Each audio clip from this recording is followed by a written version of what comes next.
crew. I came to get a fade and some sports talk too. I top it up with Hezzy and he give me the stats. Men lie, women lie, but these numbers are facts. I politic with B-Ride, the sports guy too. We debate the wins and losses and they lie news. Buckled on my team, I'm screaming 504. But every time we lose, he on Twitter letting me know. In sports, Ted, no, it's just a loyalty thing. And when it comes to rap, I am royalty king. James Black, Mama, Money made Drew Brees. All rolled into one, we approach it with ease. Masters of the ceremony, host of the show. Barbershop sports, it's like tic-tac-toe. We talking X's and O's, we talking pop culture, clutch shooters, OT skulls. Brand new clothes, brand new flows. Sports all-stars, it's the fourth season, we have come so far. It's like one big family at the barbershop. We argue, but it's love at the barbershop. We don't always agree, but it's still all love. At the barbershop. At the barbershop. Tuned in, it's the barbershop.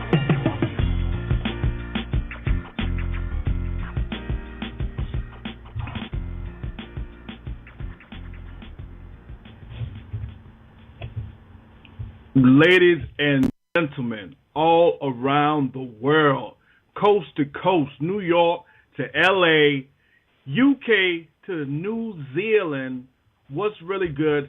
This is Big Heads representing here in chilly Central Florida. Shout out to all my folks in the 407 386 813 Volusia, Hillsborough County, Orange County. You're in the building. I'm here. I see the fellas are here as well. The Barbershop Sports Boys, the best panel on planet Earth. I see my main man, B-Rye, is fresh to death, representing Rochester, New York, the 585. You know, shout out to the 315 as well, the Syracuse area. B-Rye, brother, what's good, man? Not much. You know, I've got a couple of shout-outs tonight. One to Rachel and Billy McDermott, who got married via surprise wedding on Sunday. So congratulations to them. And another special shout-out to a man that's been with us since day one. I saw him on Sunday. He had great things to say about the show, and that's our man, Barack Obama. My man. Shout out to Barack, baby. No doubt, man. Barbershop Sports Nation finest and good friend as well, man. Big Ted, I see you cooling out, man. Relaxing, reading that magazine, brother. But the Barbershop Sports Nation, they in the barbershop as well, man. Why don't you go ahead and shout them out, man? Man, well, you know what we do every week, so I'm just going to shout you out from GMT time. That's world time, just in case if you don't know, to the nation. That we're everywhere, and we're ready to do this again. Let's go.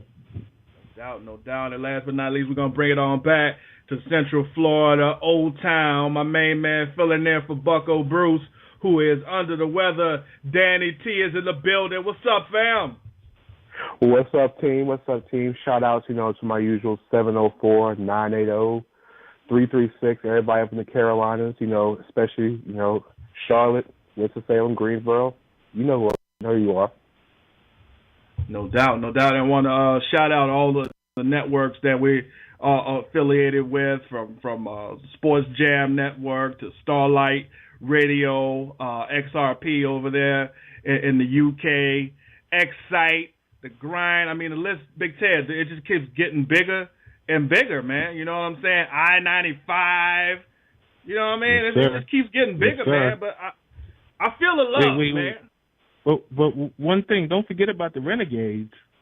Oh, man, and the Renegade Girls, man. Shout out to the whole Renegade clique, from, Renegade Radio to, the Renegade Girls and all those other fantastic shows that they got over there, man. It's just, we feel the love, and so we want to definitely give the love back to all of you as well, and the whole Barbershop Sports Nation. What's really good? We got a lot to talk about. This is episode 12, Bust Brackets.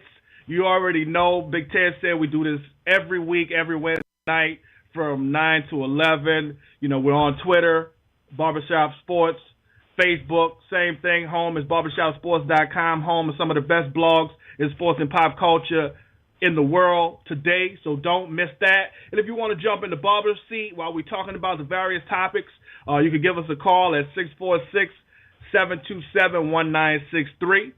We also have our chat room popping as well, so you can just go to blogtalkradio.com/barbershop sports.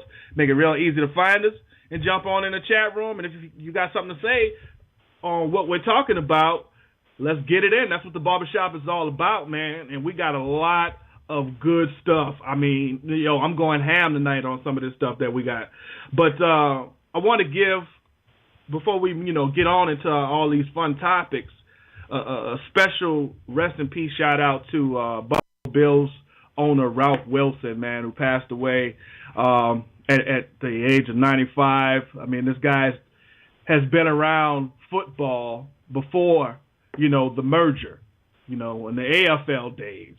I mean, he's been the owner of that team, from the days of the Juice, a.k.a. O.J. Simpson, you know what I'm saying, before Nicole Brown Simpson, when he was great, Ralph Wilson was there, man, we talk about Al Davis, another one of those owners from that, pre-NFL, AFL merger. I mean, Ralph Wilson was that guy, man, and we'll definitely want to give him a shout-out, B-Rye, that's up there in your area, the Buffalo area, to the west. Sure. You know what I'm saying? Home of the Anchor Bar and those fantastic chicken wings. So yeah, man, definitely want to give a little rest in peace shout out to Ralph Wilson and condolences to the Wilson family in your time of mourning. We play indie artists here at Barbershop Sports because we're indie. So we support indie artists. And, I had somebody hit us up on Twitter. They sent us a song, and I reviewed the song, and the song had curse words in it. Listen, people, if you want your song played on Barbershop Sports, it's real simple. It has to be radio-friendly, number one. And the other things, you got to, follow us on Twitter and give us a like on Facebook. And that's it. I mean, and the song has to be good, of course. But, if you can follow those things, you're good to go. I got a song, and I'm just like, I want to play it, but I can't. So I just want to let you guys know. But in the intro, you heard our intro that's done by another friend of the Barbershop Sports Nation, Easy Lee. He dropped a joint for us a couple months back called my theme song, and it was so smooth. It got a lot of good reviews. We're going to go ahead and get at some burn tonight, man. So shout out to my team, 72, my boy Easy Lee. This is my theme song. You're rocking with Barbershop Sports Radio, baby.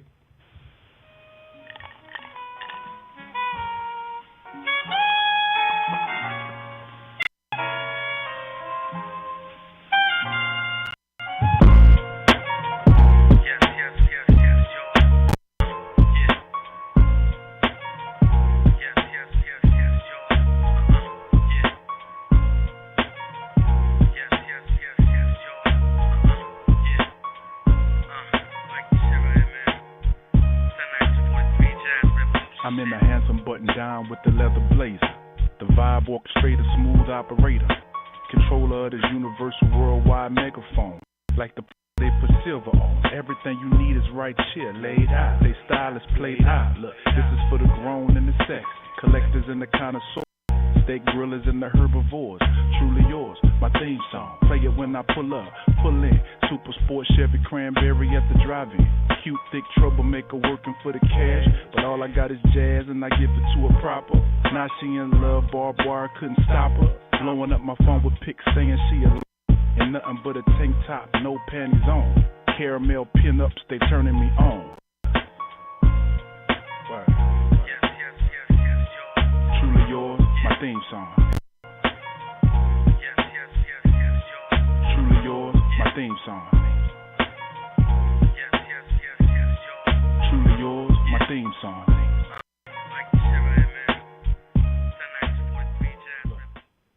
Yeah, that's what I'm talking about. Yo, shout out to Easy Lee. We need an album, man. When are you and Rob Bass going to drop this Easy Lee album? We need it this year. Yo, Big Ted, I'm excited because I'll be going to San Antonio down there in the lovely state of Texas, and Easy Lee is going to be performing, guess what, Big Ted, with none other than the one, the only Slick Rick.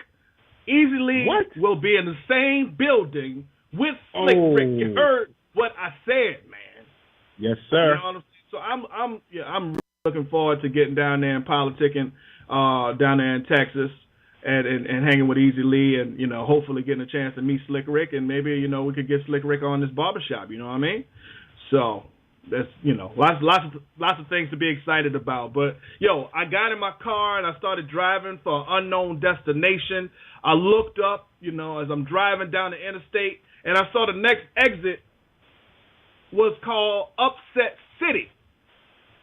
So I pulled over in Upset City, Big Ted, B-Rye, Big Danny, Barbershop Sports Nation. I'm driving through this city, man, and I see these buildings, man, the Duke building, man, the Syracuse building, you know, the VCU building. You know, I mean, I saw all these buildings, man, and they all had upset. Everybody looked sad walking in front of these buildings, man. And then I saw something, busted brackets everywhere. Everywhere was busted brackets, and they had this big picture of Warren Buffett smiling like the Cheshire Cat in Alice in Wonderland, because he know ain't nobody getting that $1 billion now. With all the teams that got busted and sent home last weekend. So let's get into it. Let's you know, politic in Upset City. You know what I mean? Let's talk Duke, man. The Blue Devils. I mean, who saw that coming, B-Ride? I mean, there's no way in the world that if you have any, I mean, the smallest, minute amount of basketball knowledge, that you would have picked Mercer over Duke, B-Ride. Hey, there's, you know, I'm running the one at work. There's actually a couple people that did have Mercer beating Duke. Wow. Do they know basketball, or were they just like taking shots in the dark? One basketball, one new basketball, and the other one I think was taking shots in the dark. But so I saw a couple people have Mercer. You know, I think it was definitely the biggest upset of the weekend, of the start. I mean, it happened Friday, and you know, like you said, not too many people saw it coming. I mean, you know, this is a Duke team that played well all year. They got to the ACC championship game before ultimately losing to Virginia, so it's not like they were playing cold basketball coming in. But Mercer, you know, just as a team collectively, were able to hit some big shots, make some big plays down the stretch, and, you know, more importantly, make their free throws to close out the game, and, you know, sent Duke packing in the first round. Craziness. Danny, now you're from North Carolina, man. You know, I know you shout out 704 and, you know, Charlotte in the house, and I know you're a Tar Heels man, but up there in Durham, man, Duke Blue Devils basketball is everything, man. So, you know, what was your thoughts when you saw Duke get blown out like that?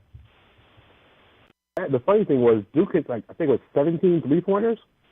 So it wasn't like Duke wasn't hitting shots. It was the fact of Duke stopped playing the interior game. For most people that I've talked to or have read around in the state of North Carolina, it was shock. They didn't expect this one coming. They were expecting probably a deep tournament run, kind of reminiscent of what Carmelo Anthony did with Syracuse, because people compare Jabari Parker to Carmelo Anthony. You know, that one guy that can carry an entire team to the Final Four. I think there was just so much shock in Durham after what happened. I mean, you have to be, because you don't see Duke getting blown out in the first round. And when I say blown out, I'm not talking about the score. I'm talking about, you know, them being sent home that early. So, you know, you made that comparison. Well, not really made that comparison, but you drew similarities between Jabari Parker and Carmelo Anthony. You know, I'm looking at these guys, Danny, and I know we're going to get into it a little bit as we get through this NCAA discussion.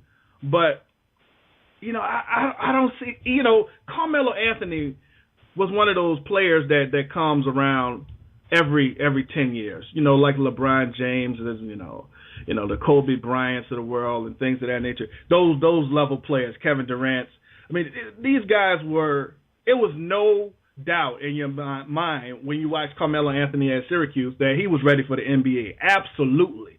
Grown man game. They won it all, so there's nothing else left to do. So it was a no-brainer for him to go out.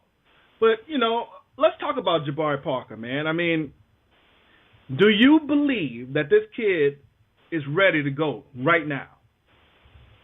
I wrote about this last, beginning part of the year, about a lot of these guys coming out of college. Jabari Parker has been ready for the long. This game transitions like Andrew Wiggins to the NBA. Jabari Parker, I think, is another version of Carmelo Anthony at this point in time in their game. Jabari Parker was I think he led the ACC in scoring, led the ACC in rebounding, almost averaged 20 and 10 a game. He's had his moments, he's had bad games, but, what freshman in college doesn't have those moments? So Jabari's ready to go right now. He's a top 3 pick, and I'm pretty sure that people that wear purple and gold, if they can't get their hands on Joel Embiid, wouldn't mind having Jabari Parker play in the West Coast next year. Gotcha. Yeah. So, go ahead, B-Rod. He draws comparisons to Carmelo because he's got the rebounding, and he has the strength. So when he takes the ball, he's able to finish like Melo. Like a lot of people don't give Melo credit for how strong he actually is, but if you watch him play, you'll see him finishing a lot of and one. The way he can take the hole. Now he's not quite the shooter that Carmelo is. Carmelo, he didn't shoot a lot. He shot some at Syracuse, but not a lot. Parker's got good shooting, but to get up to that Carmelo level, obviously he's got a way to go on that. But I agree with Danny. There's no doubt that he's ready to come out. And to be honest, if I'm a GM, I know I've talked about this before. Just the potential thing, it just kind of drives me crazy because if I have the first pick, I'm going to be studying Parker or Wiggins. You know what I mean? It's a win-now league. All these big guys, just because they have size and a little bit of potential, all of a sudden shoot up the draft boards. But Wiggins and Parker are 2 guys that can come in and they can start and contribute right to your team, try to get you, obviously, if you're picking up that high, out of the cellar of the NBA and trying to get into the playoffs and ultimately to a championship. So that's what I would be doing if I'm a GM, studying Wiggins and Parker and figuring out who I want to go with. No doubt. Interesting. I appreciate both of those perspectives. B-Rod, when you were talking about Carmelo and how strong he is, I was kind of laughing to myself because I was thinking about how he just absolutely abuses Paul George on the block when he has to guard him. I mean, it's not even fair. You got to double him up because, I mean, he just has his way with Paul George down there, man. It's like, it's not even fair. And if Paul George is what I would consider, a very good player in the NBA, So he's definitely a strong guy, man. So to be strong like that, to, have that monster post game and be able to work your outside in with the shot because it's pretty much water. He can make it rain at will. I mean, he's a very, special player. So, we'll keep our eye on guys, Jabari Parker and Mr. Wiggins, and we'll see how it goes. I mean, I see you guys have votes of confidence, so we'll see. But, Syracuse, B-Rod, I mean, this school Dayton, man, they sent, I believe it was Ohio State home, and they sent Syracuse Orange home, man. Another team that no way. I mean, B-Rod, if I look at Dayton, first of all, I don't even know where the hell that school is. In Ohio, it's the big brother. No disrespect to the school, or the students at that university getting their education on. But I hear this, and I'm like, and I see Syracuse Orange and the great Jim Boeheim. If I'm putting my bracket together, it's Syracuse all day. But what happened? the offensive woes continued. You're hoping they turn the corner there on their first game, but come Saturday, Dayton, they're a good team. I had Dayton in all my brackets beating Ohio State in round one. Obviously, I had Syracuse moving on, but just the offensive woes, even being a Syracuse fan, I couldn't even picture them going to the Final Four or anything like that. Usually in years past, you can see last year's team, I had them going to the Final Four. So this year, offense and the way they struggled down the stretch, I couldn't do it. So, as bad as they play, they still somehow always manage to stick around at the end of the games instead of a shot to win. And it's, I think he made a bad decision pulling up on a 17-footer instead of taking it to the hole like he was to get him back in the game. But, credit to Dayton. They played their hearts out. They had a good team to match up with the zone. They hit 7 3-pointers on us and a couple big ones down the stretch. So, they definitely deserve to win that game and move on to Sweet 16. No doubt. Now, another one of those teams that got busted up that has been making waves over the last few years is VCU.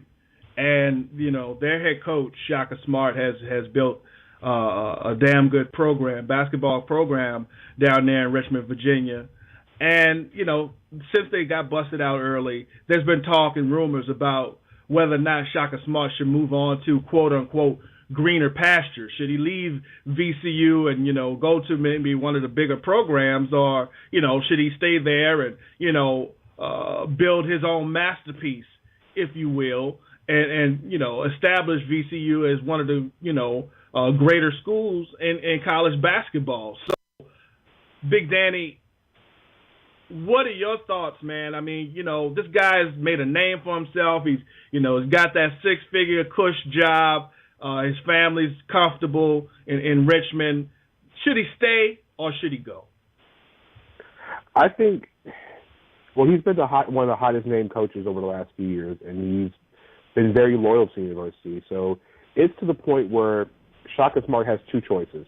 It's either go for greener pastures at a Wake Forest or Marquette, where he can, recruit bigger time talent in bigger markets with more pressure on him, probably get a 7-figure deal in the process, or do you stay at VCU and you do what Mark Few's done at Gonzaga, you did what Brad Stevens did before you left for the NBA at Butler, and you turn a mid-major program into something special. I think it just depends. If your heart's in it, you stay at the smaller school. If you're thinking about, what have you done for me now and what can I do for my family, then you take the money and run. Hey, Ted, when he said if your heart's in it, man, I was thinking about that old Atlantic Star song, man. What you know about that, brother? I think I know a little something about it. But, you was at the album release party, man. Tell the truth, Ted. Think I wasn't? With a fur coat on. No doubt. The mink.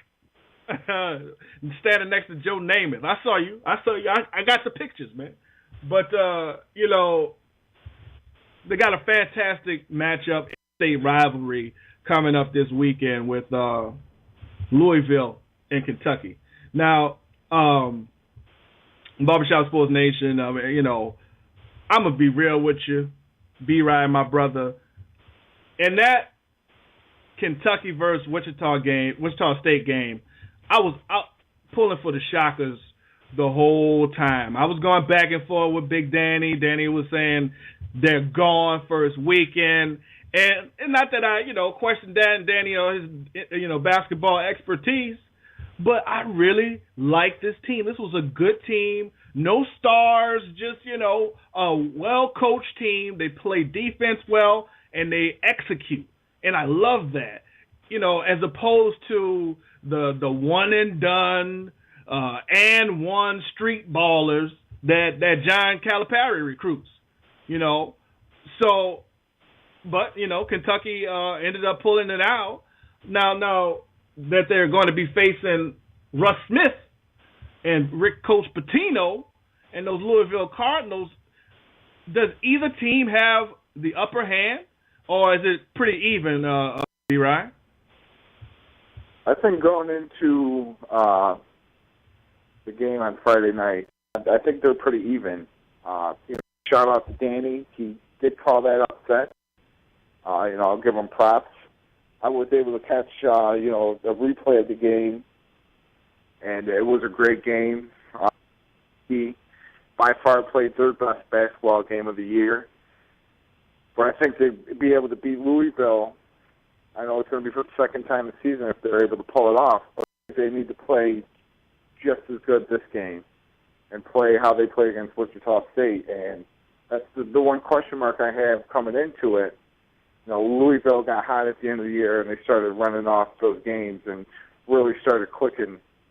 So, they're going to bring the pressure, and it's going to be on those young men, as you talked about, the one and done, the freshmen that stepped up towards the end of the year and played their best basketball game against Wichita State, but now they got to come out and they got to do a repeat of that because it's going to be just as an intense game coming up versus Louisville, and it's just going to add to the pressure of it being such a huge in-state rivalry.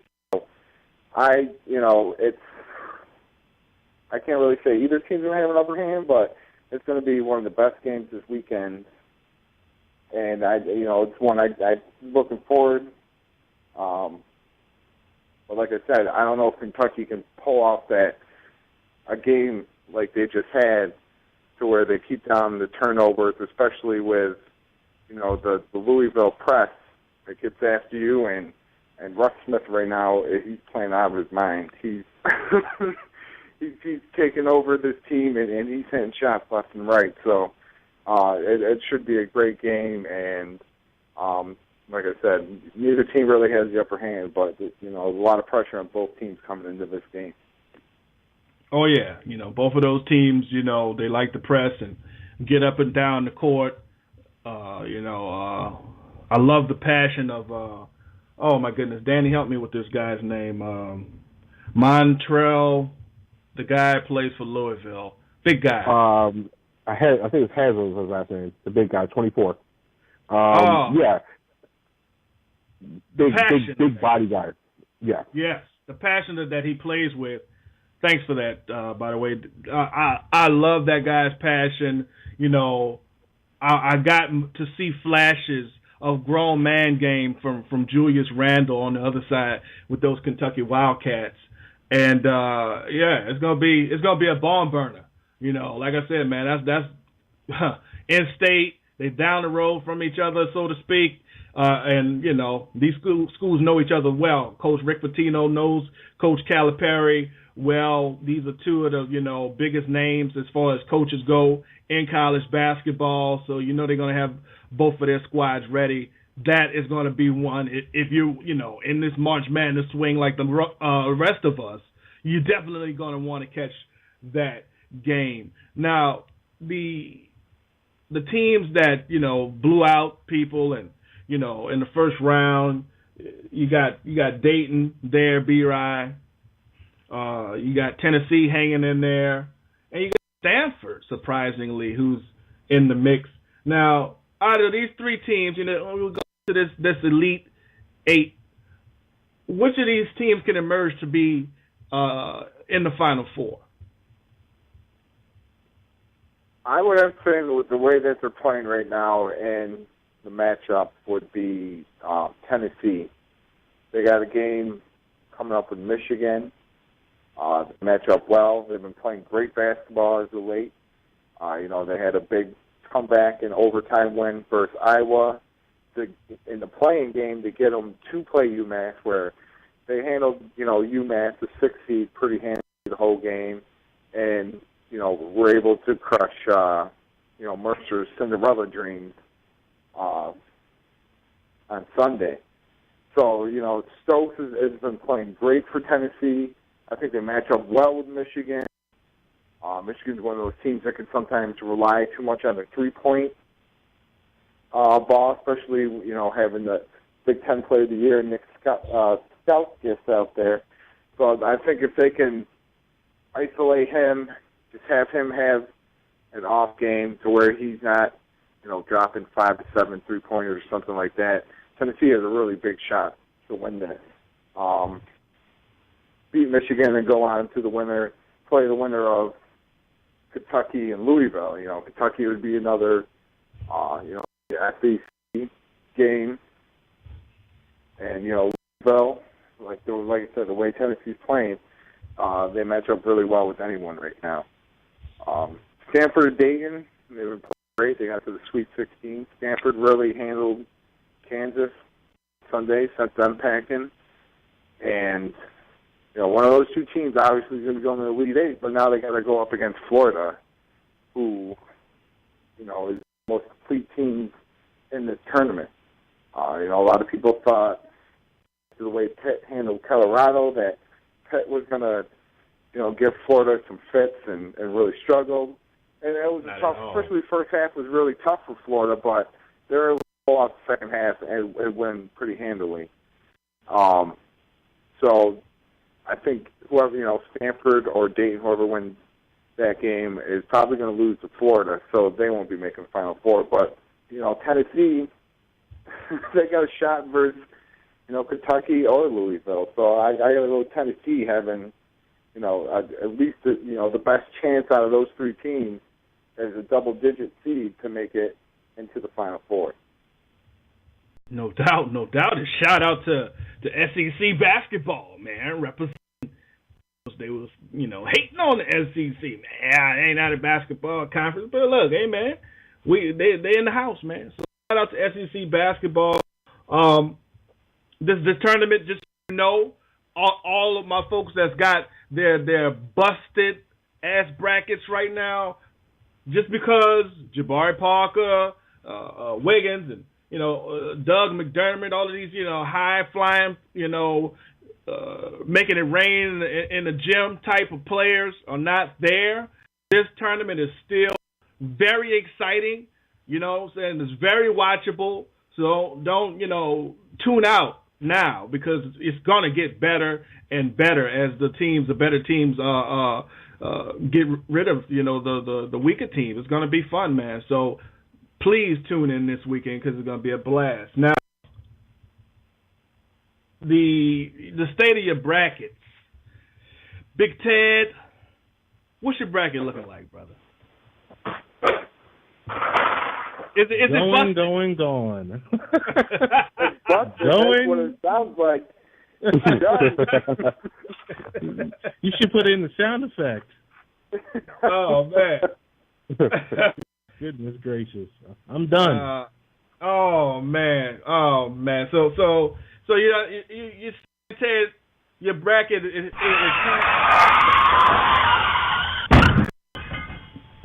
oh, there you go. Oh, man. There you go. That is a busted bracket right there. Where do you stand in the Barbershop Sports Bracket Challenge, Joe? Where do what level are you at, brother?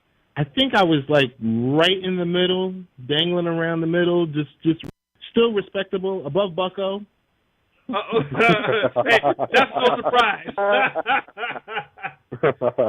No surprise there. That's what's up. Now, Big Danny, man, how are you in the Barbershop Sports Bracket Challenge? Well, it looked good after Friday. That's before the weekend started. But after the games on Sunday, my bracket looked like Andrew Biden's hair when he went to Philadelphia. Ooh, that's busted. That's ugly. I got two teams left in the Final Four. That's it. Oh, wow. Now, Big Brother B-Ride, I hear that you still have all four of your Final Four teams locked in. That's correct. You are correct, guys. I got Florida,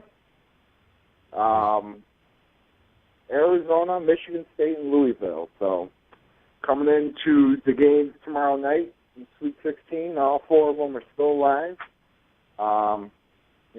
Third place right now in the Barbershop bracket.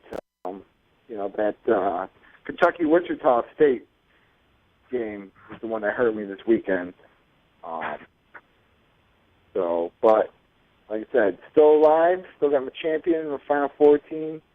And just to give Ted a little update on the standings, because he must not have checked in a while, that Bucko Bruce is now ahead of Ted.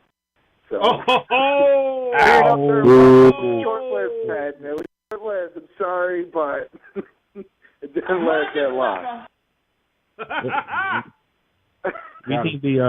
We need the Price is Right. Boo boo boo boo. Sorry. Just so we got everyone some lovely knows, door prizes for you, man. everyone knows. Just so everyone knows, Bucko Bruce still has all 4 of his Final Four teams too. He's got Florida, Virginia, Arizona, and Louisville. So, okay, the man's laid up, not feeling well, but you know, all his Final Four teams live and alive and well in the Barbershop bracket. Hey, right, you know, when you made that announcement that Bucko Bruce was not on the bottom, brother, I could hear him laughing from the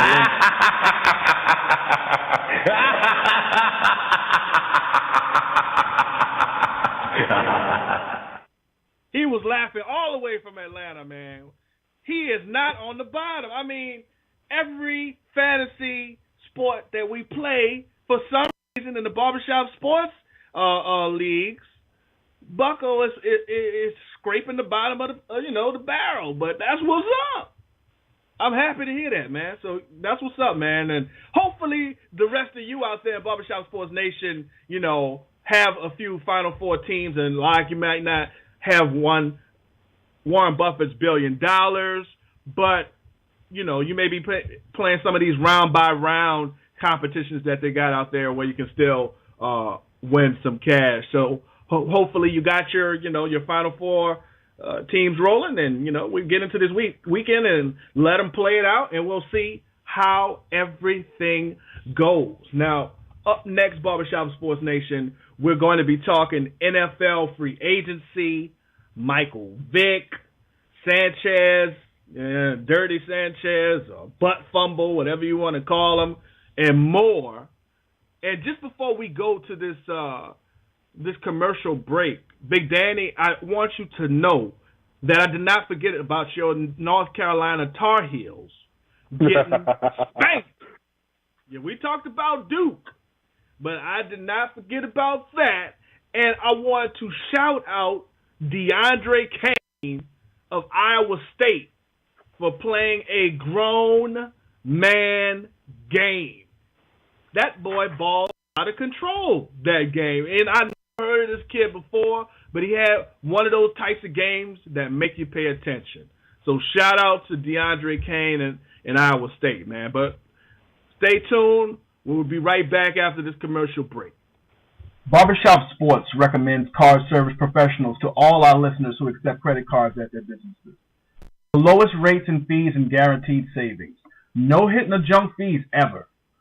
Join the team that Hall of Famer Dermontti Dawson and 2-time Super Bowl winner Mark Collins are on. The Card Service Professionals team.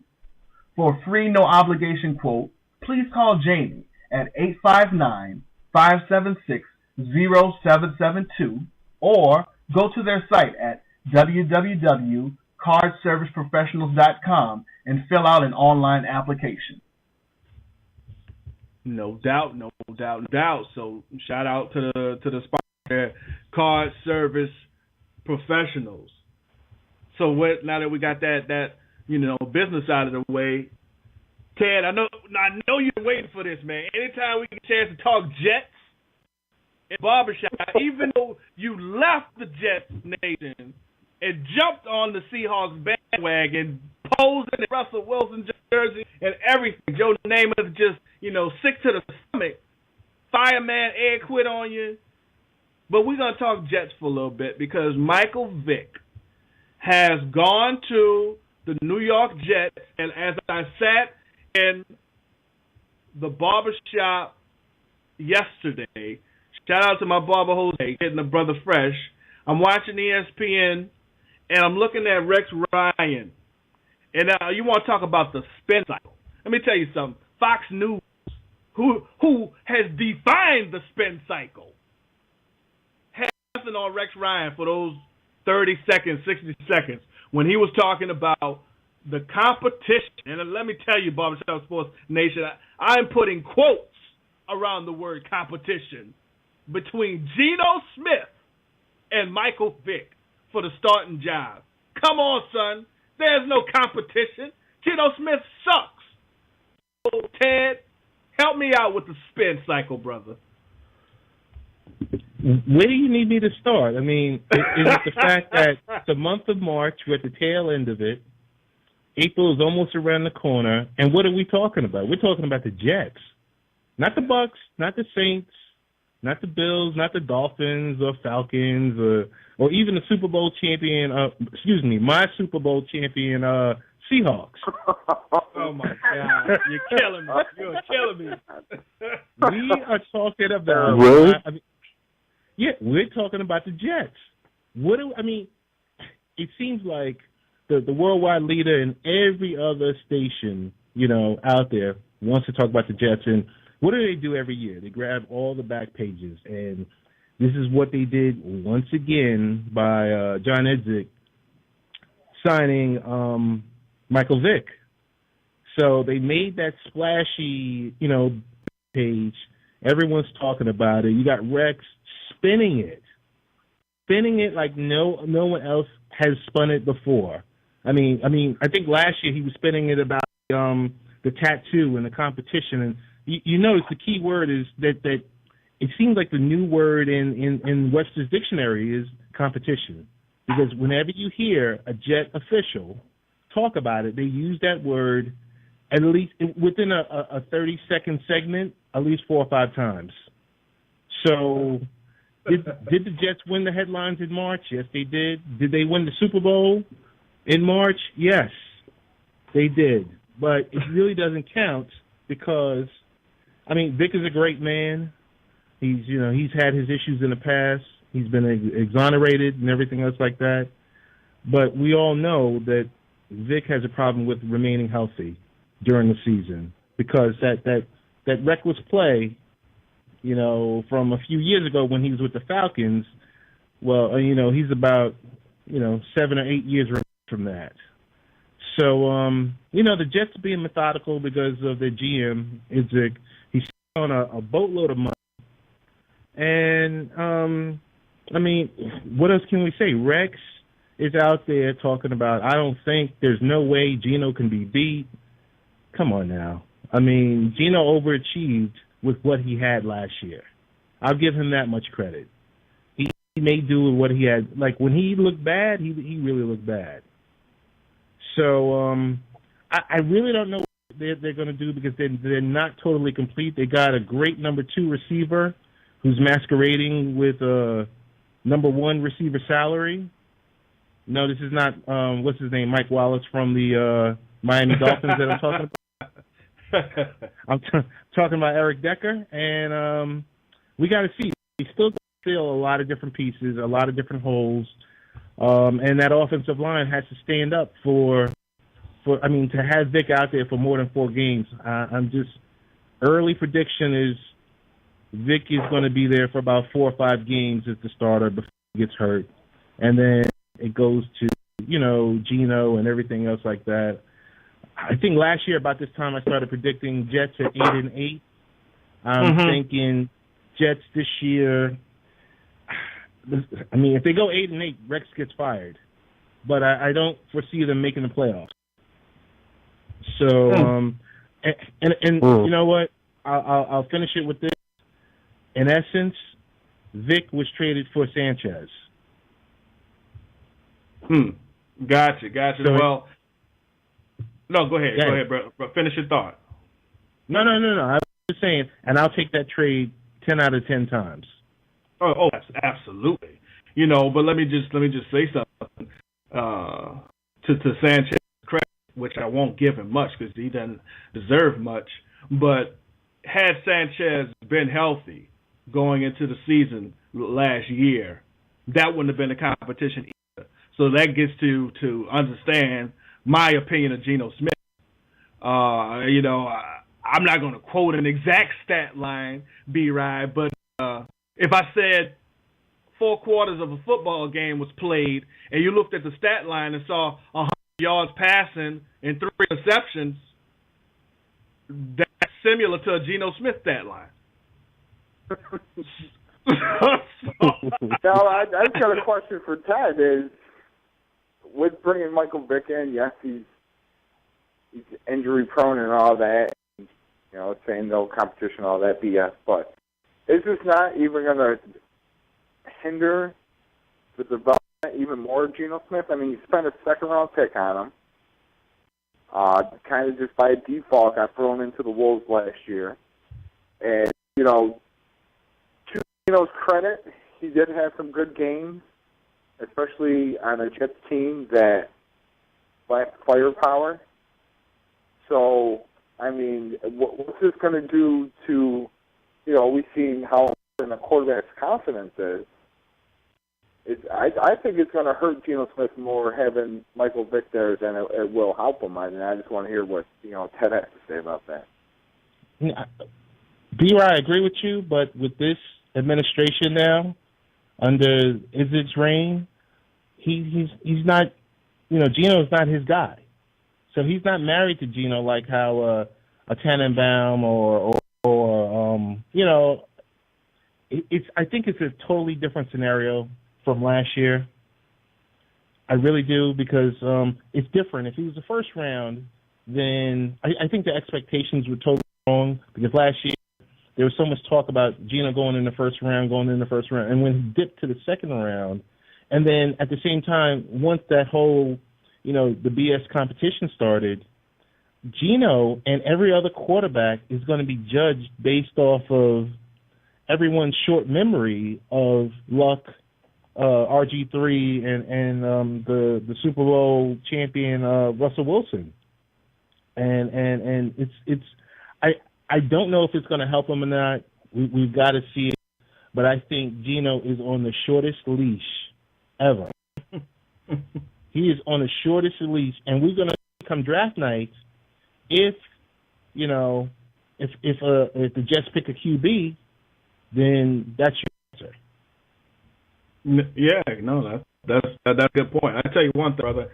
He started off bad with me from draft day, to where he didn't get drafted where he thought he should have got drafted, and he fired his agent. The hell your agent got to do with that? All you. I mean, that's all of the team's opinions of you. What they saw at your pro day. Your agent can only sell what you produce. So, then the clown, joins the, Rock Nation Management. Now, when we're talking Rock Nation Management, man, I'm thinking Kevin Durant, you know what I'm saying? Robinson Cano. Still elite on that level. He's scraping. So I don't know. He started it out bad, and then his play didn't help at all. So, yeah, he was a rookie and, things of that nature, but Michael Vick is going to take that job, and if the Jets can somehow manage to protect him, which no team has been able to do since he was an Atlanta Falcon, well, maybe 8-8, Ted, but if not, maybe 7-9, and yeah, it's not going to be pretty. But hey, one last thought: if they go 8-8, that means 4 years in a row. Chances are that means 4 years in a row Rex misses the playoffs, and he's sitting on the CBS panel next season. You know what I'm saying? I mean, we'll trade. We'll send Rex to the Saints, and send Rob up there. Y'all try with the other twin and see how that goes. You know what I mean?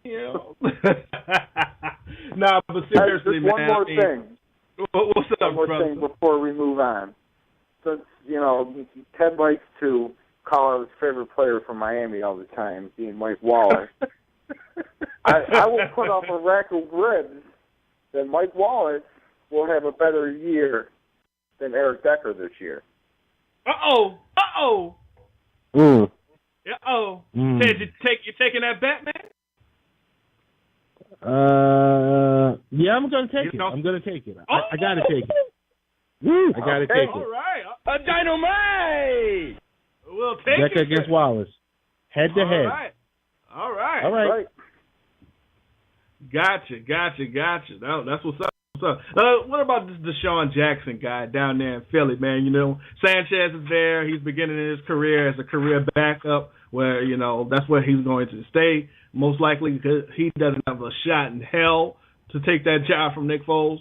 But Deshaun Jackson has been kind of up in the air. I mean, he's one of those players that, you know, if you're a real fan of the game, may rub you the wrong way because he doesn't really seem team oriented. He's purely contract oriented in his money, and you can't fault the man for, you know, trying to be good about his business, but obviously and clearly he can go about it a better way. There had been some talks about, you know, the Jets, the Patriots perhaps, and the 49ers trying to get him back home in Cali, but he has some talks with Chip Kelly and feels comfortable about coming back. You know, me personally, I think that Philly probably would be the best place for him. I mean, that Chip Kelly offense, you know, we saw what it did. I mean, nobody expected them to be as successful as they were, man. And, you know, especially when Nick Foles took over the reins from Michael Vick, it just went through the roof. You know, and that NFC East is a division that, you know, nobody's really head and shoulders above the other squad. The Redskins, the Giants, the Cowboys, you know, none of these teams are getting you excited, you know. So it could be very competitive for the Eagles, and they could be the best team in that division. You know, I mean, of course, you know, the Patriots will be a good fit for, you know, anybody because all they do is win. But I like to see the guys stay in Philly personally. Danny, you had any thoughts on Deshaun Jackson?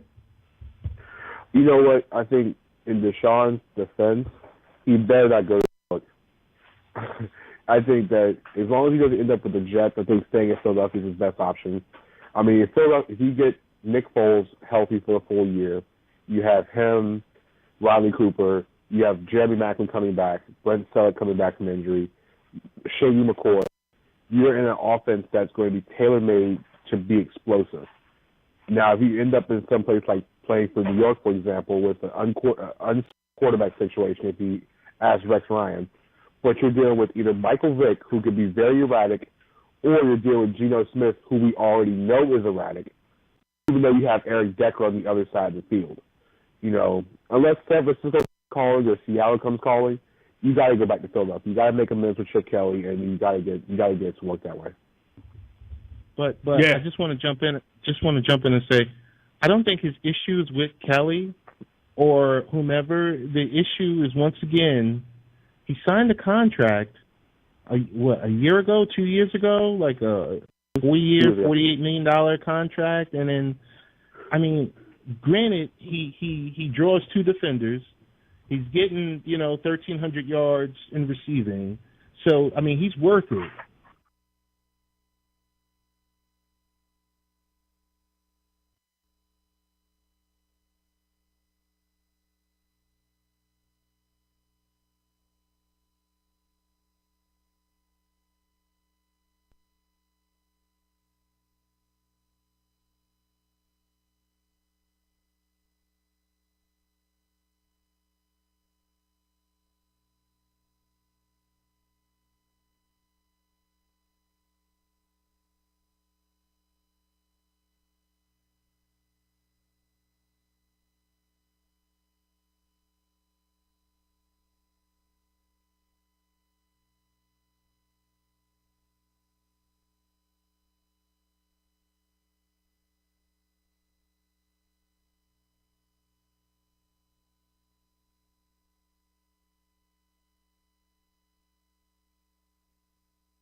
That's a big move for Chicago.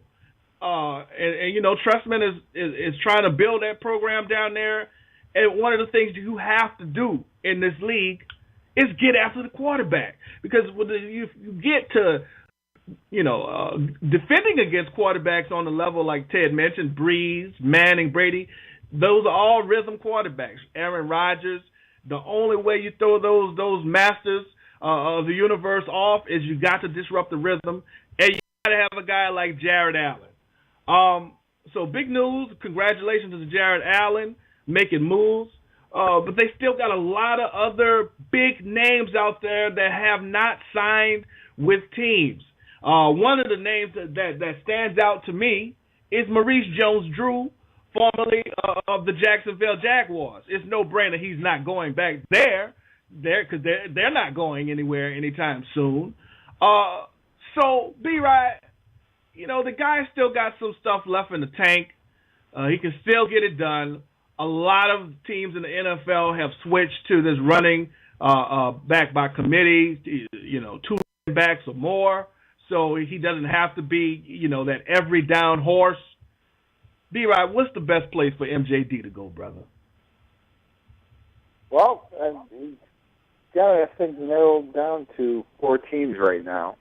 His reps are going to be meeting in Orlando coming up, and those 4 teams are the Jets, Patriots, Dolphins, and the Steelers.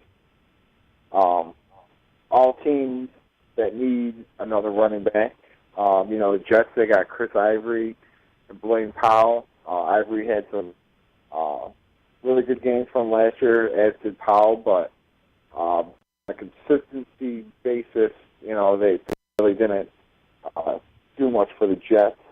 Obviously, everyone knows the Patriots running back by, a committee the size of Congress usually every year. So they're always looking to bring in another running back, Garrett.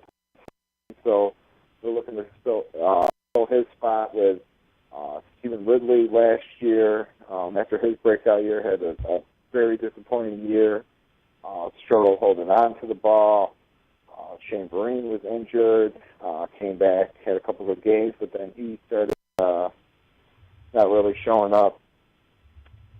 Miami, second-round pick Daniel Thomas, who turned out to be a bust.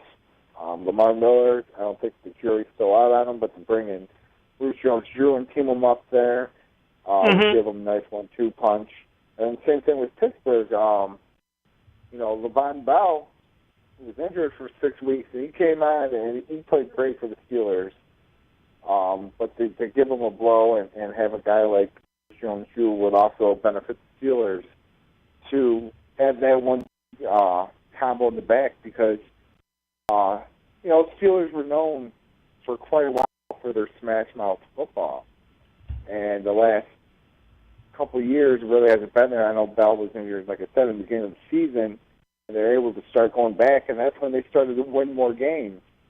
For earlier in the season, there was talks that, Pittsburgh was one of the worst teams in the NFL.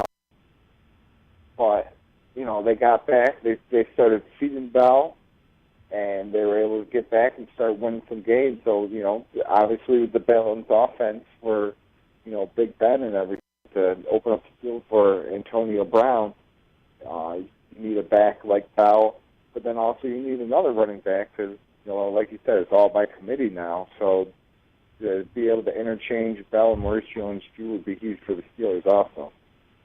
So we'll see, soon after this meeting where, what direction he should be pointing at. As I was listening to you break down those teams, brother, once you got to Pittsburgh, I thought about the kind of guy that Maurice Jones-Drew has established himself as, one of those lunch pail guys, man, that just goes to work. I remember when he was a young buck, coming up behind Fred Taylor, who was already, a great running back down there in Jacksonville, and they kind of had that, that thunder and lightning punch when both of those running backs were there, and then that job was going to become his eventually. low to the ground, low center of gravity, bowling ball type of running back. And I think about Mike Tomlin. I think about the Rooneys and what the Steelers represent. Lunch pail. You think about the city of Pittsburgh. Blue collar. I think that would be a great fit for him, man. So maybe, hopefully, that's where he ends up, man. So yeah, good. Thanks for breaking that down, brother. In this barbershop, like we do every week, man. So you still got some other big name free agents out there swirling around.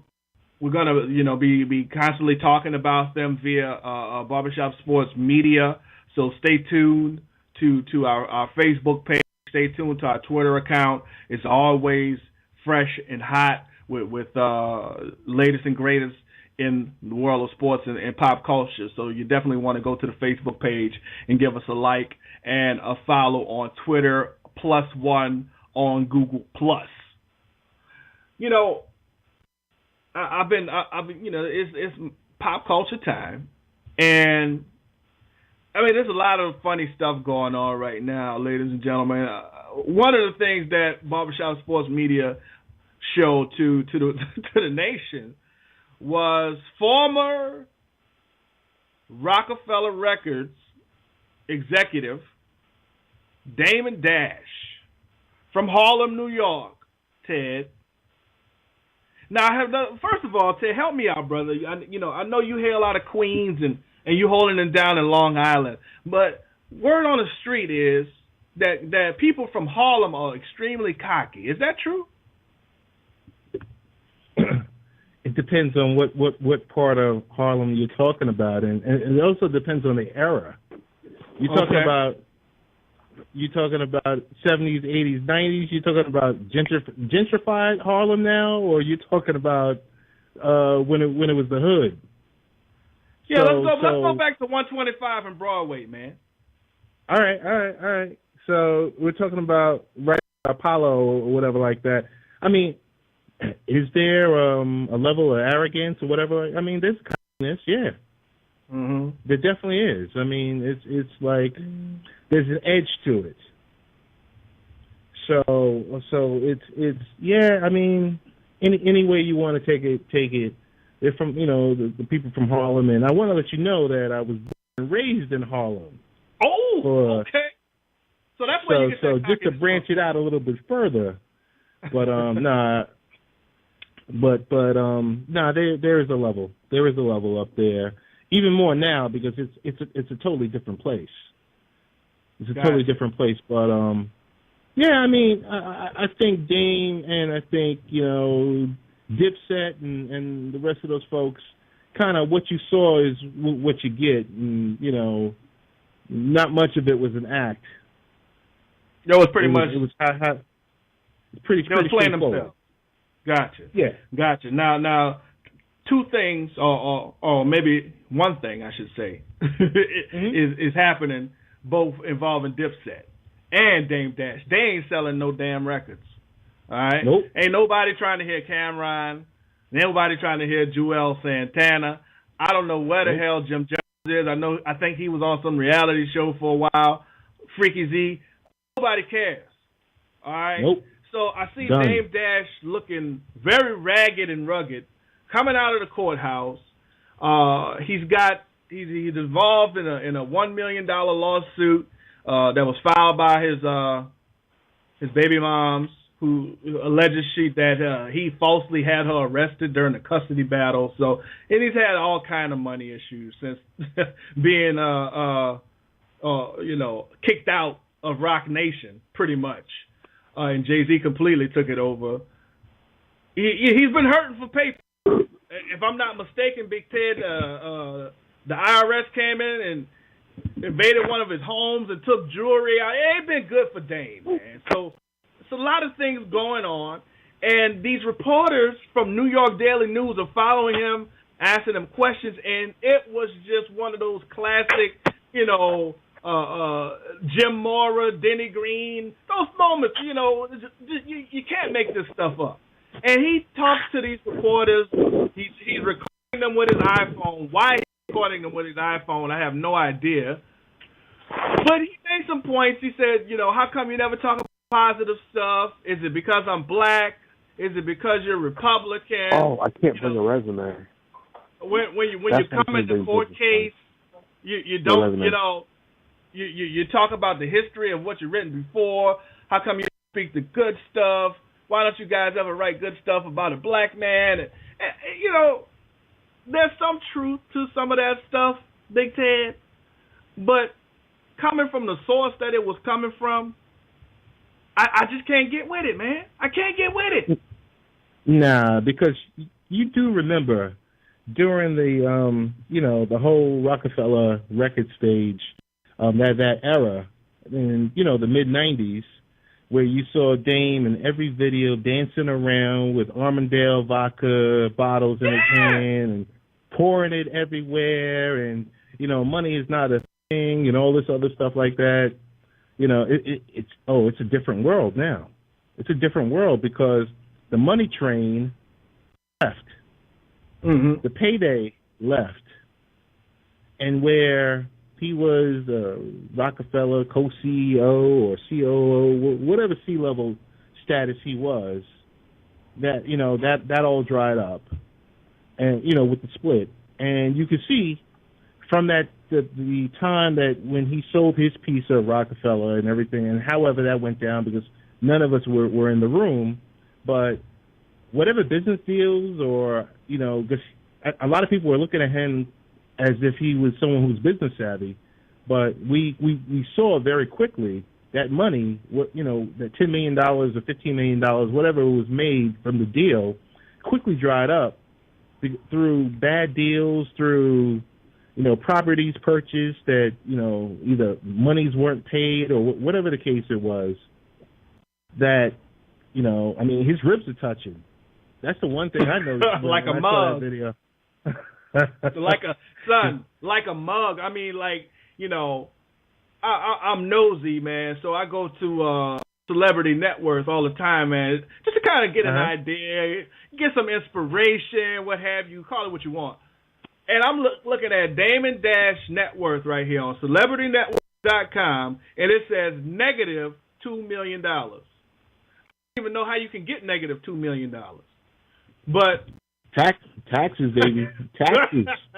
Whoa! Lack of paying taxes has. Right. So then you look at the comment, which I draw back to the cockiness, where you say in his response to the report, why don't you say I have art galleries all over the world? I have independent companies that do well over $50 million. I employ 10 people at any given time. Any given time? You don't employ 10 people? Which one is that? I didn't get that point that that he was trying to make. But he's rambling. If you got companies that gross over $50 million, what's the net worth negative $2 million? Come on. that right there was someone just I don't know reaching. That he was just reaching, and he just looked foolish, just standing there with the iPhone, and I'm recording you, and you guys are recording me, and I'm like, oh my God, this is when keeping it real goes wrong. And we got a couple of more of them joints before we get into our NBA talk. Yo, Ted, real quick, when I was a kid, about 7, 8 years old, Barbershop Sports Nation, I was introduced to this album called Rapture by Anita Baker, and this song, R&B songstress, I've been a fan of hers ever since. So when Barbershop Sports Media reported that Anita Baker was wanted, had an arrest warrant in Detroit, what the hell? Crazy. I mean, we're not talking about one of these youngsters out here. We're not talking about Ray Rice, knocking his girl out, in the casino. We're talking about a legend. We're talking about, a well-respected artist in the industry for many years, over 20 years. And so when I saw that, I had to obviously investigate because I'm nosy. And I saw what it was about. It was, some guy that came and, did some work at her house, and, he was upset, said she didn't pay. Well, I just want you guys to know that the arrest warrant for Anita Baker has been dismissed. I'm glad that foolishness is done. That shouldn't even make no damn headlines, man. I looked at that, and I'm just like, whoa. But then when I really looked at it, I was like, GTFOH. I can't say it, but you know what I mean.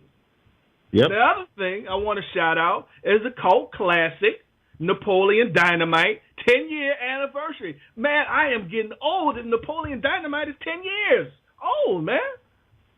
You know, I remember when that movie came out, I was like, what the hell is this garbage? And I watched it, Ted, and I swear to God, I was quoting that movie for a year straight. Lines, I was saying, gosh, and, you know, I was down. If Napoleon Dynamite comes on to this day, I will watch it. It's a classic, like, you know, the Rocky Horror Picture Show. I mean, it's just one of those movies that, you know, you watch. Shout out, man, to I think that was one of MTV films that put that together, man. 10 years. Mm-hmm.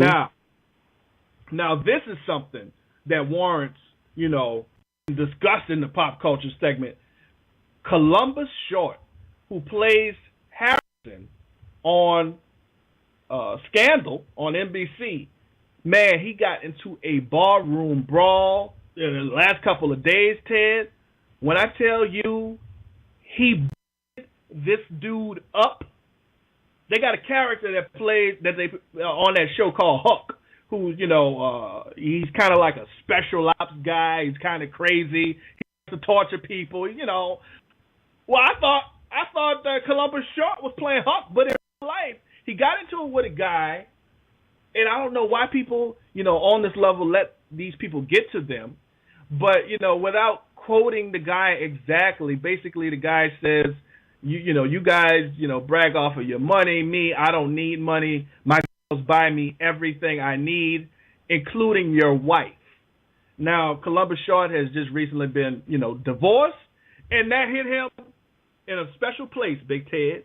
And he hit him in a special place, busted the man in the back of the head.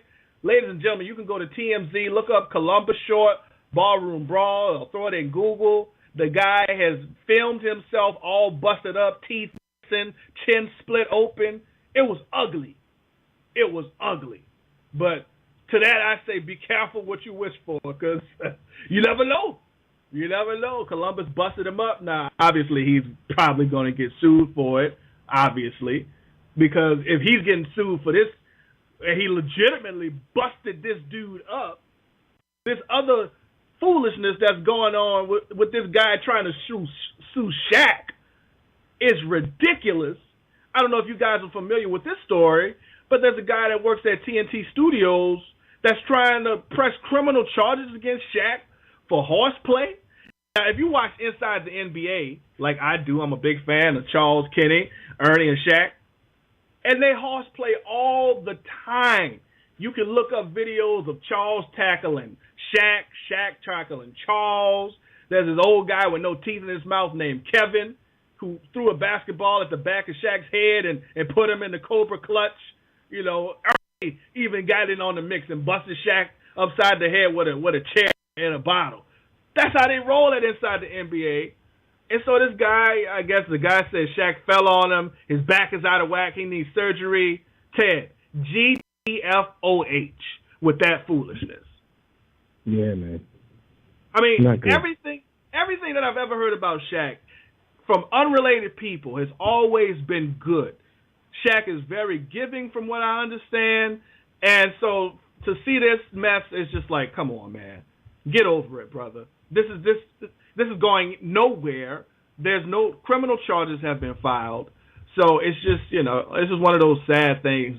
Somebody's just trying to get on the money train the quick, fast way, you know what I'm saying? So, Shaq, I know you're all good. I know your lawyer's going to make that go away. But, you know, I just had to talk about it in the barbershop for a second, man.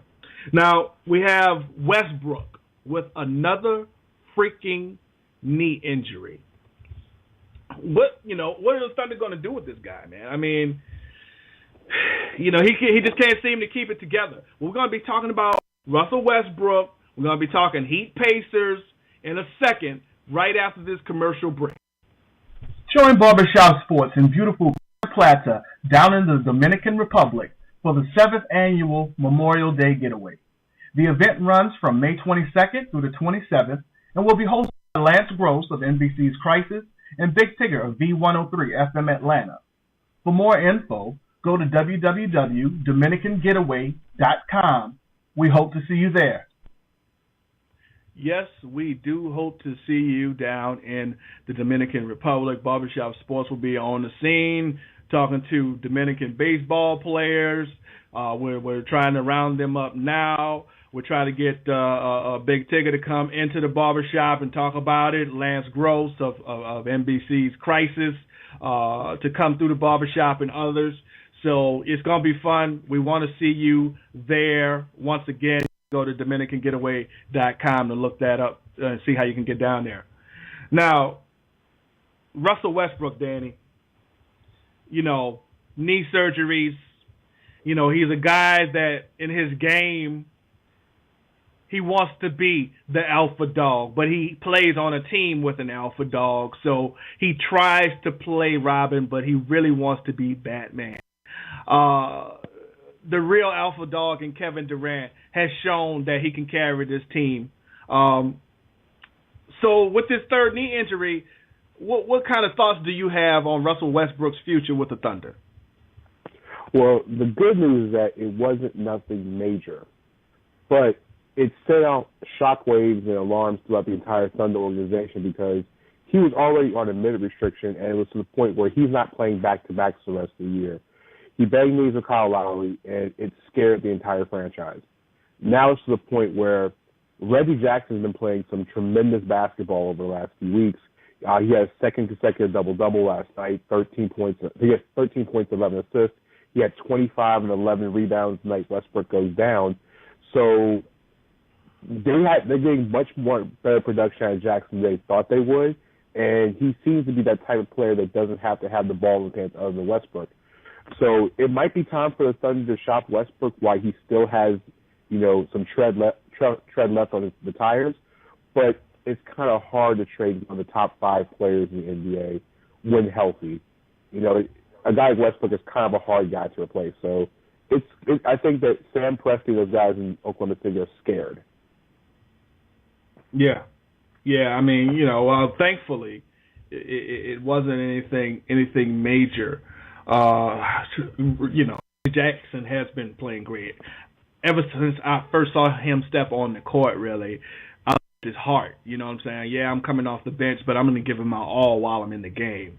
And he steadily improved his game, and like you said, he's been filling in great in Westbrook's absence. And then, with Kevin Durant, doing things like putting up 51 and 14 against the Raptors, the Thunder have been doing okay without Westbrook. So, he can take that time to really, really get that knee right, get ready for the playoffs, and, try to make a push. Hopefully they can get themselves ready to deal with those San Antonio Spurs, who continually, perennially, year after year, fly under the radar. But one of the best teams in the league. What's up, Ted? Hey, I just got to put this out here. I'm going to just leave it as a statement, maybe for B-Rye, is 3 knee injuries or, 2 surgeries within a 12-month period. I don't know. I just don't get a good feeling from that. I mean, I understand he might be, one of the top 5 players, a definite top 10 in the league right now, but 3 related injuries or surgeries with the same knee. I mean, I don't know. I just I'll tell you what, B-Rye. Real quick. Let me get your thoughts on this. Who are you more concerned about, Russell Westbrook or Derrick Rose, as far as the knees go? Man, I would say Derrick Rose, just because he hasn't really been able to show the ability to come back and really want to come back. Russell Westbrook wants to get out there and play. we saw last year in the playoffs when Derrick Rose had a chance, when he was cleared to come back and play, especially, in that tough series, the Heat that the Bulls were having, where they, stood toe-to-toe, but just didn't have enough firepower to, overcome the Heat. And Derrick Rose kept toying with everyone, saying, everything kept coming out. He's been medically cleared, but I just lacked the confidence of being on that knee. So I think Rose, just because of the mentality point, is what's he going to be like when he gets back on the floor? Is that constantly be in the back of his mind? Is he going to change the way that he's played that made him the number one overall pick, that made him into the superstar for the Chicago Bulls? Going back to his hometown, but if he gets like, I'm not going to be taking the ball to the hole as much. I'm not going to be dunking because I don't want to, retweet that knee. And so, Westbrook has had, those couple of knee injuries, but he came back and, it took him a little bit to find his game when he came back this time, but he was playing better as of late. And, coming back from the knee injury, you didn't see any change in game.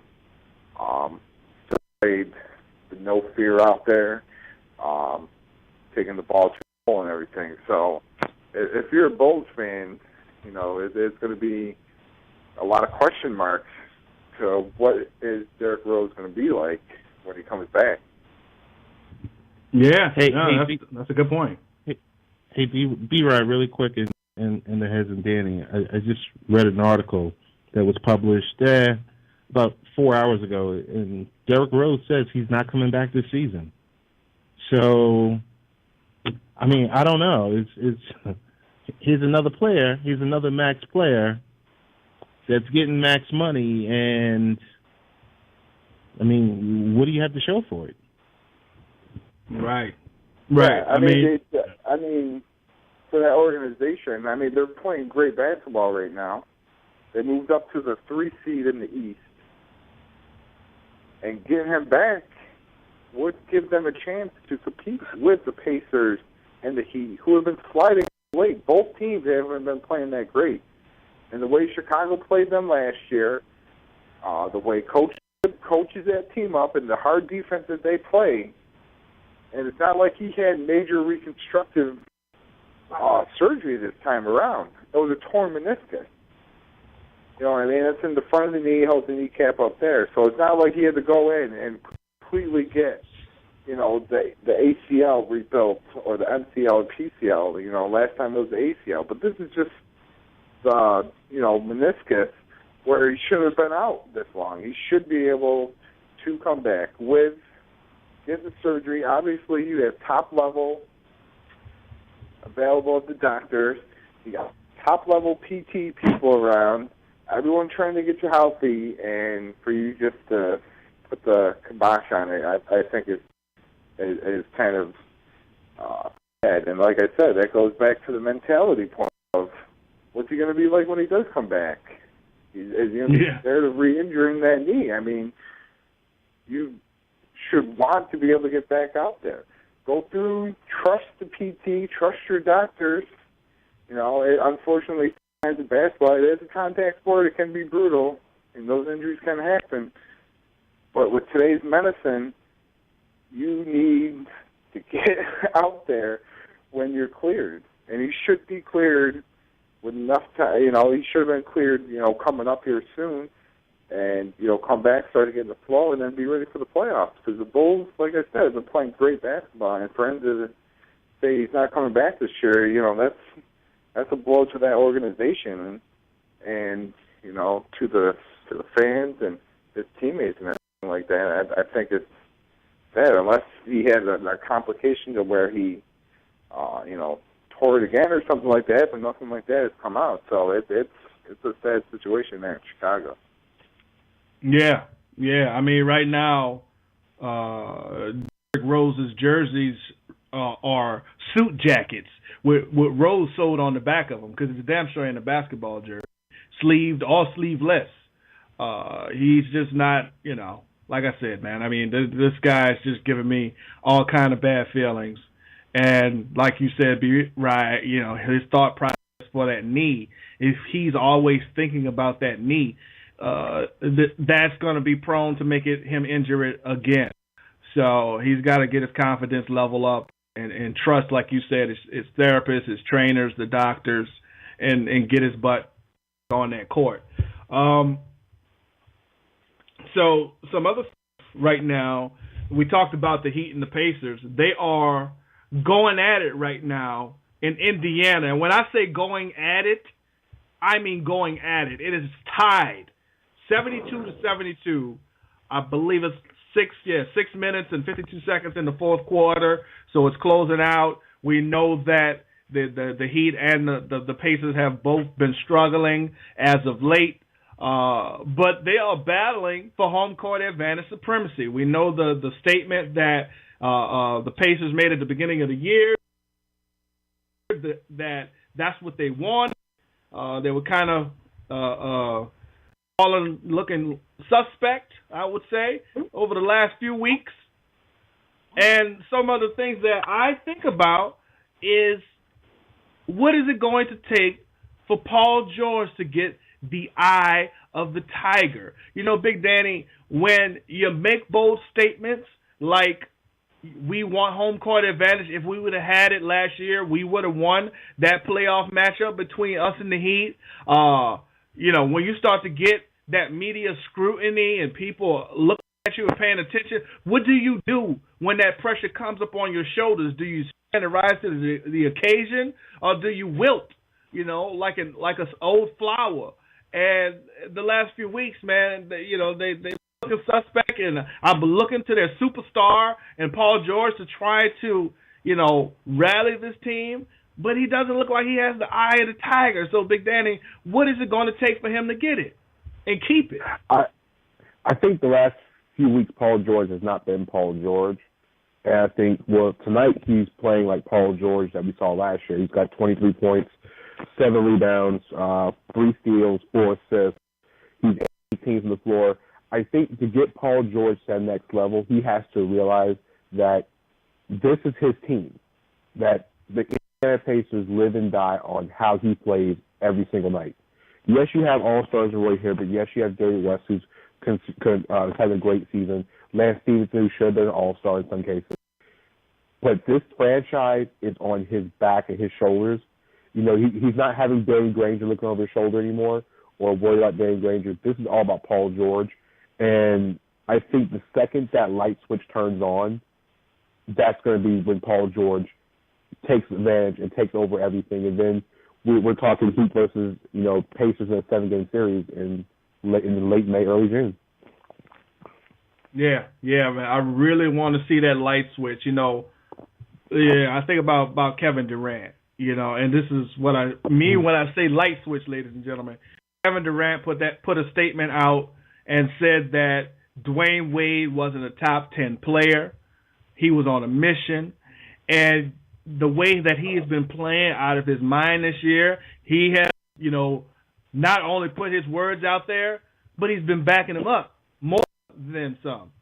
You know, the points in offense is something that we've been used to seeing since he's been in this league, but raising the rebounds, raising the assist numbers, that's when you start getting to the MVP conversation that we had about him and LeBron. So that's what I need Paul George to do to really step his game up and be consistent, because now this is when you need to start peaking, because you're going into the playoffs. Now let's go to New York City, because, you know, that's what's happening in Indiana right now. They're locked in. Matter of fact, the Pacers are up now 76-72. Let's go to Brooklyn. Let's talk Nets for a couple seconds.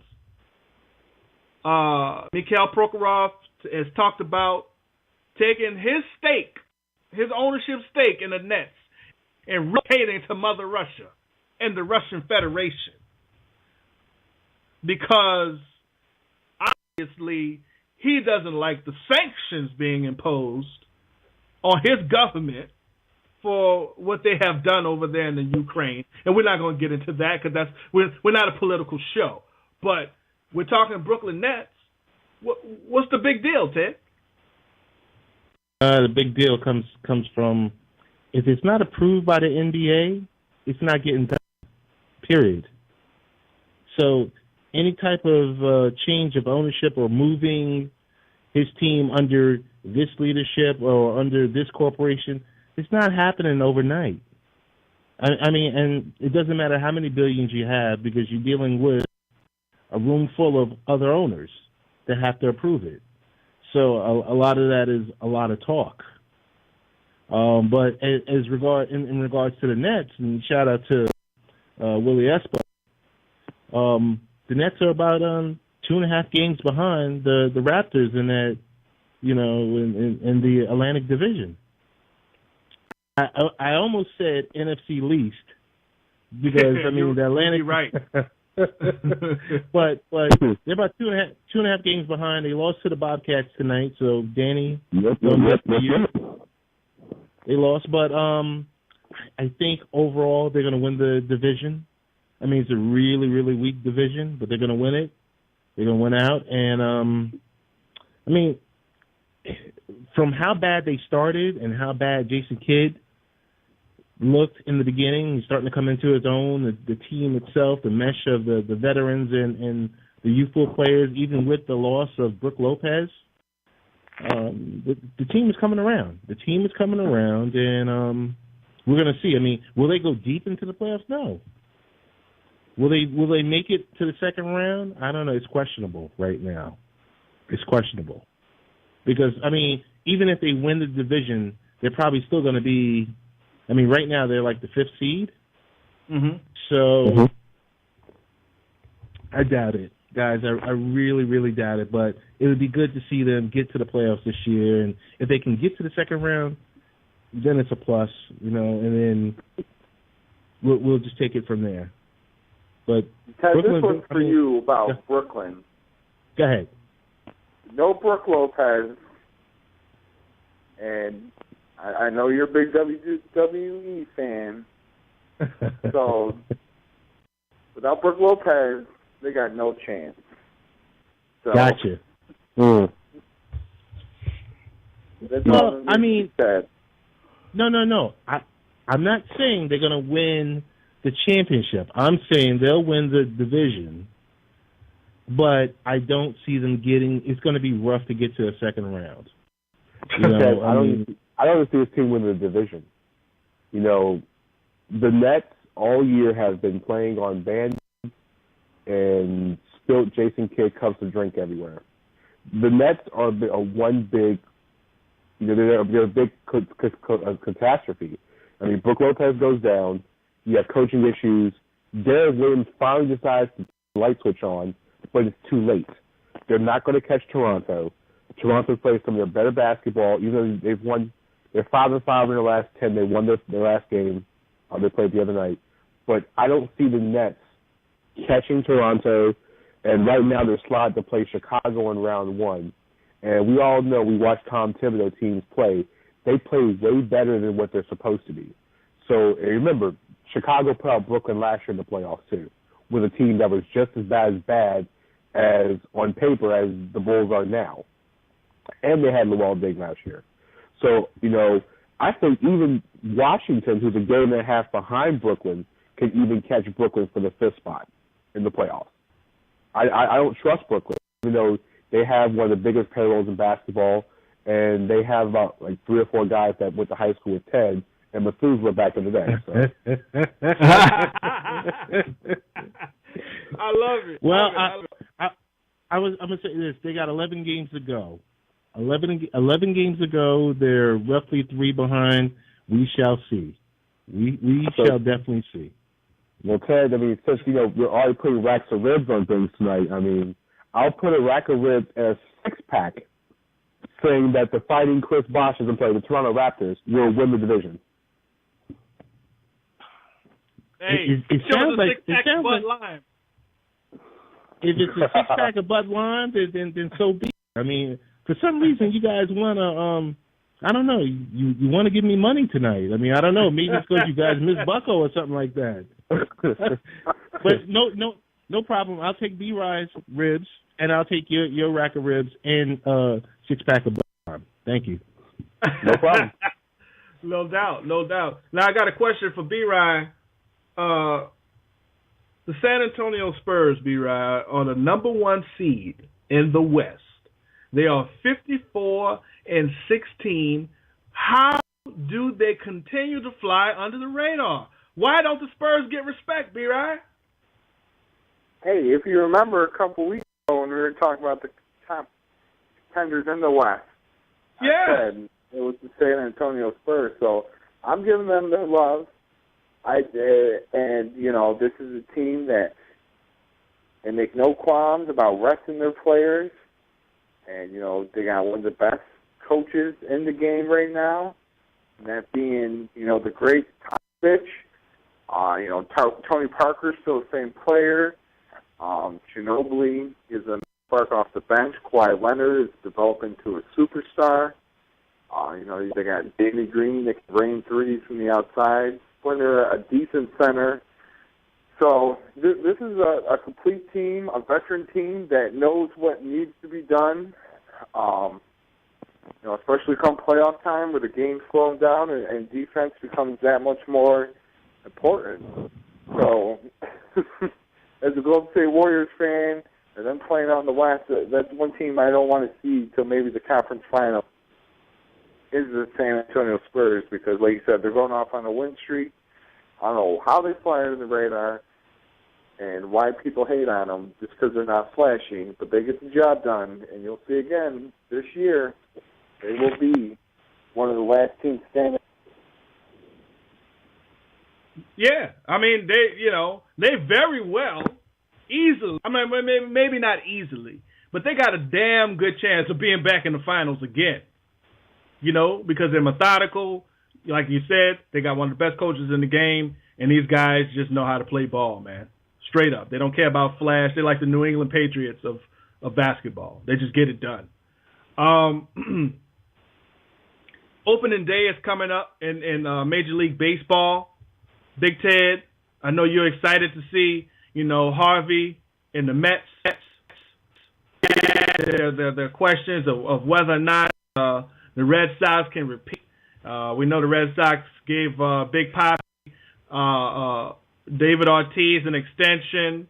You got Mike Trout out there. Discussions of is he worth $300 million? So there's a lot of stuff going on to get this long season, this long trek to October going. If I'm not mistaken, Big Ted, you will be in the building to watch the Mets on opening day.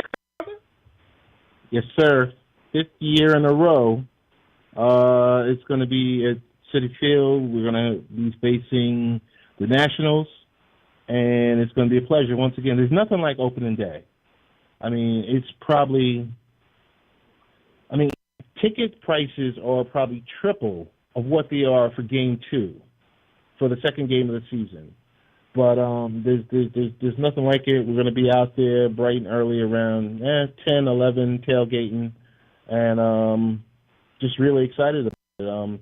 Matt Harvey currently is out with, he had his Tommy John surgery, but he is looking at maybe a September debut. The Mets management and ownership want to hold him out the entire season. So you got a combination. Okay. Yeah, you got, Zach Wheeler's going to step up. They've got some young guns. The one good thing is, the best thing about the Mets is they are hands down the best team in baseball the months of April, May, and June. And then that light switch, the switch just goes off after that.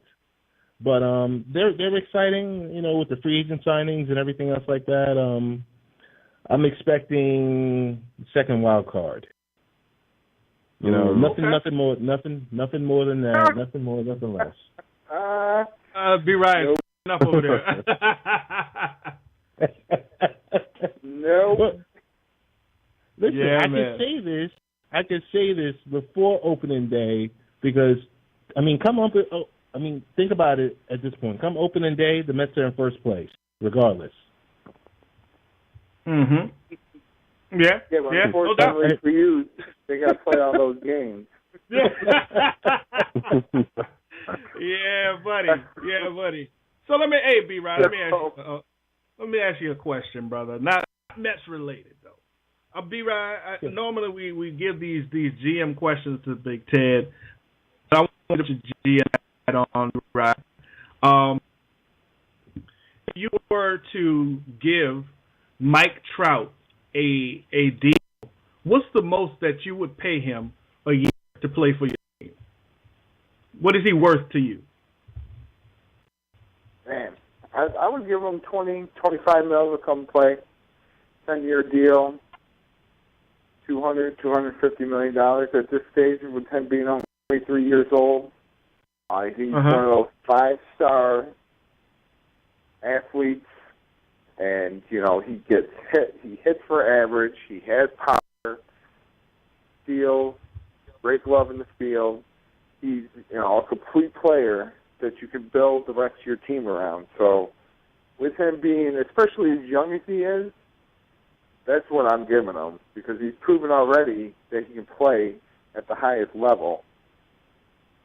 He's not going to be, I don't want to say, I guess, Pujols is swearing he's going to bounce back this year. That is, yet to be seen. But we see some of these other guys, they get older, into their 30s or so, like A-Rod, get those huge contracts where it doesn't pan out. So with him being at that young and that talented, I'm giving him whatever it takes to stay, in LA, obviously, because that's where he is now. Oh, well, I was just going to put a hypothetical situation. So you would enjoy him batting in front or behind Chris Davis in Baltimore. Is that what I'm getting, B-Ryan? Oh, of course. That won't happen, but whatever it takes. I mean, yes, sir. Like I said, he's only 23 years old right now, and Pujols can talk all his stuff that he wants to, but he had a bad year, and Hamilton was injured, didn't live up to his huge contract that he got from Anaheim. Mike Trout was the leader of that team in offense and defense last year. So, like I said, give the man some money. Obviously, he got the extension, and he's going to be with the Angels for a while, unfortunately, but he's worth every penny out there. That's right. No doubt. B-Rod, I just want to jump in and say this real quick. He will get $300 million. That's all I'm going to say on it. No doubt. Well, the last thing I'll say on it is that, there was a poll amongst his peers, and a large percentage of his peers voted him as the best in baseball. So, the comments that you made for paying that man are warranted, B-Ryan. So there's no doubt about it. But before we get out of here, hey, look, pay the man. You got to pay market value. And, it is what it is. But there's another bombshell that I want to talk about before we get out of here. 4 years, and still going on to this day, major college sports has functioned on the bedrock principle of student athlete. Well, we knew about the class action lawsuit filed against the NCAA by Ed O'Bannon last year. Started making some headway, and you started seeing signs that perhaps the dominoes were falling around that bedrock principle. NCAA got out of its deal with EA Sports. There will be no more after the NCAA College Football 14. There will be no more of those. And the latest blow is in Chicago. A regional director of the National Labor Relations Board ruled Wednesday that a group of Northwestern football players were employees not student athletes, employees of the university, and they have the right to form a union. And get this, bargain collectively. Now, if that happened in the state of Illinois, Northwestern is a pretty decent football program. What do you think is going to happen with these bigger programs like, the Alabamas of the world, the LSUs, Texas A&M, Michigan, Oregon? Where do you see this going real quick, brother? Listen, it's only going to mushroom. It's only going to mushroom, and it's going to rear its head everywhere. This is just the beginning. I mean, there's much more details to this. I'm looking at an article that was just published about 4 minutes ago on New York Times about this. So, go in and dig into it. Of course, Barbershop Sports Media will be touching base on it. You know what? It's a very good topic to have a hangout about because I know B-Rye has, his things about the student-athlete principles. So, we're going to dig into that more, but I wanted to break that down and chop it up about that real quick. Now, Dan Snyder. I have to move on to Dan Snyder of the Washington Redskins. This PR stunt that he has put together and made these charities for Native Americans and this propaganda that he sent to Redskins fans. Big Bucko forwarded to me. Shout out to Bucko for forwarding me the letter that Dan Snyder penned to the Redskins fans. But this fake move is complete BS. It's not getting any props whatsoever in the barbershop. That name is still divisive. The Oneida Nation, who went and pleaded with the NFL to seriously consider a name change, was not happy about that. We know, a couple of members of Congress have gotten involved with that. Now, these members of Congress are also a part of executive board with Native American governments. So this thing is still going. Dan Snyder, this is complete farce. So I just had to give you my feelings on that real quick. This is not going to stop any of the movement of waves of change. So we're going to keep on pressing with this thing until this discussion turns into a reality where we're really looking at an actual name change. So just wanted to touch on that. The NFL owners have been meeting here in the city of Orlando. They've been talking about, making potential changes to the game from, lengthening the season, extending the playoffs, and a whole slew of things as they do at these owners' meetings. And one of the things that came out to me that I'm a little sore about, Ted, is this goalpost dunk penalty. Again, I have to, I just gave my feelings to Dan Snyder about that BS. I don't want to get too deep into it because we don't have a lot of time. I may put a blog together for it on Saturday. But, Ted, I feel like they're taking the black out of the NFL, brother. I mean, black players are 80% of that freaking league. You take the black players out of that league, you don't have any damn league. There's no Demaryius Thomas for Peyton Manning to throw to. All right? There's no Randy Moss. There's no Jim Graham. There's no a lot of players. Colin Kaepernick, Russell Wilson. And so you mean to tell me that the things that make the game entertaining, the dances, celebration, and they just keep on. Roger Goodell is hell-bent on making this the most boring thing possible. It's just straight up the game, and that's it. No extracurricular activities whatsoever. And last time I checked, football and sports, period, is entertainment. So I was just, I think it's another stain on the product? Is it going to stop it from making money? Is it going to stop it from growing? No, because at the end of the day, we all love football, so we're going to watch it regardless. And because of that, for them to have this arrogant stance to say, okay, yeah, we know this, so we're going to do whatever we want. It's foolish, man. It is foolish. But Mark Cuban has made some statements, or he made a statement saying that if the NFL keeps on this path of going more days to be live for games during the week, this extended season, this extended playoffs, that in 10 years is for an implosion. Big Ted, doesn't sound like that's going to happen anytime soon, because as you say, they are growing, they're getting bigger. They just made a deal with CBS for Thursday night football. There's NFL Now. They're moving to some on-demand content. So you see the NFL continuing to grow and be successful, correct?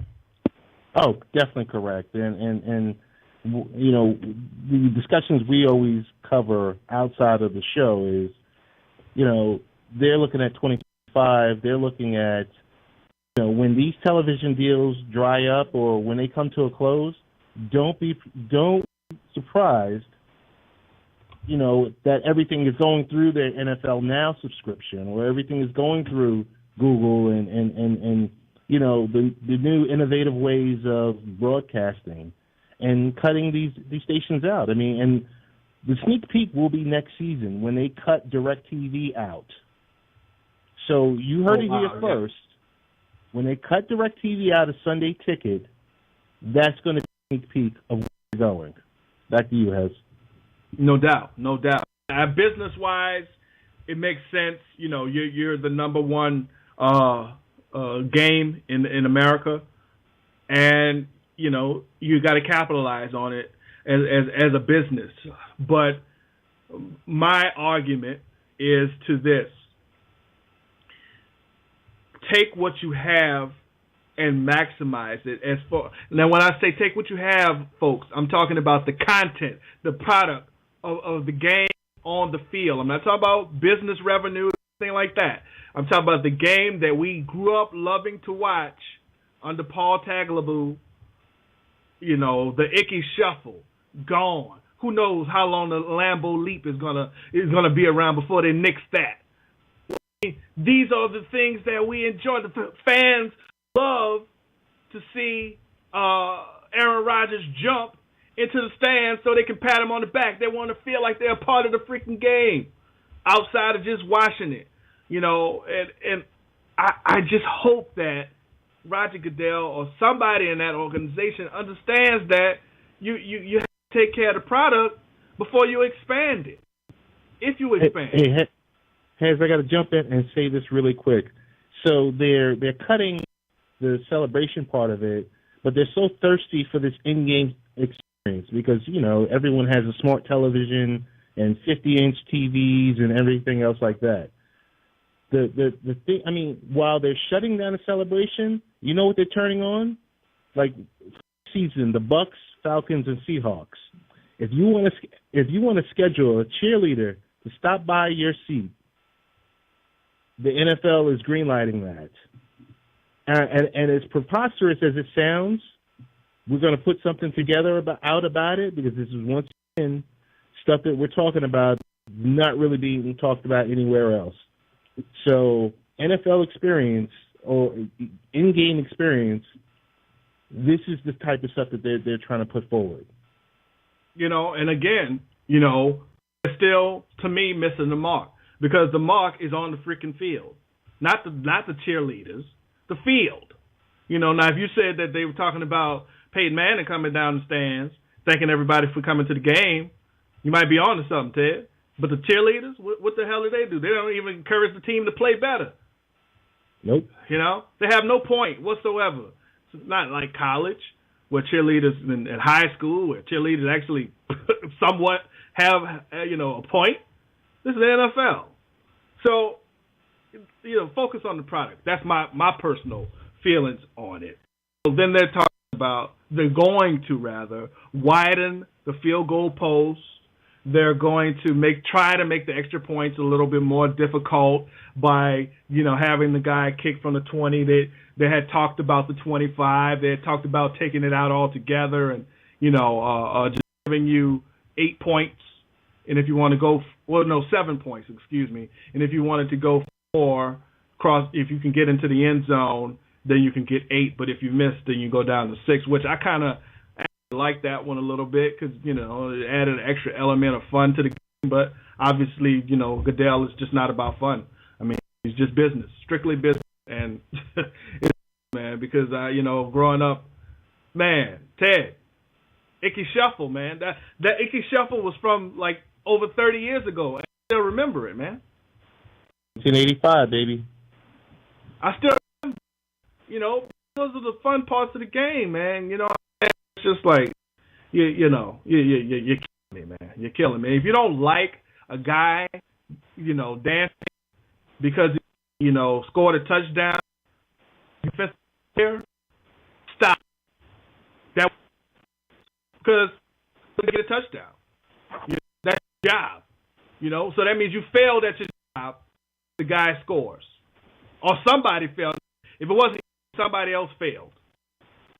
I don't like it. I'm sorry. They call it bad sportsmanship or whatever, but it's just a game. People talk trash in the game all day. Personally, as far as the fan experience goes, here's an idea. I don't know what people think about it, but I would love to hear the trash talking. I would actually pay for a script to hear what the players say to each other in those trenches. I would pay for that. And I know that's adult content, but to me that enhances the game. And maybe there's a few folks out there that would like to hear it too. What is Jared Allen saying to Aaron Rodgers before that ball is snapped? I want to know. That makes me feel like more of a part of the game than a damn cheerleader. Jesus. They're killing me, Ted. They are killing me with what they're doing to the product. As they continue. What's that? They should let the Jaguars cheerleaders go in there because obviously the Jaguars are considered a real NFL team anyway. Not yet, at least. And that's another thing. You have these teams that stay on the bottom, like the Cleveland Browns, the Jacksonville Jaguars, teams that just can't get back up. The Oakland Raiders, teams that nobody respects, man. The Vikings, and you throw them on Thursday nights. I got to turn and watch the St. Louis Rams versus the Jacksonville Jaguars. Yeah, it's football, but it's crappy football. Make those teams better, then I would want to watch it. Make the product better. Oh man, I'm gonna get off my soapbox, man, for right now. I want to thank everybody for tuning into the Barbershop Sports Show. Inside the Barbershop, how we put it down every week. We throw it with the passion. You heard we talked about everything from NCAA March Madness to all these things going on in the NFL. We'll be back next week. We got blogs on barbershopsports.com. We love you. There's no ceilings, as Bucko would say. Check. We will see you next week. And with that, we give you a peace. All right. Here we go. Peace. All right now. Look inside the mind, peek inside thoughts, and peer beyond to truly discover the inner view. Here's your host, Tarantula.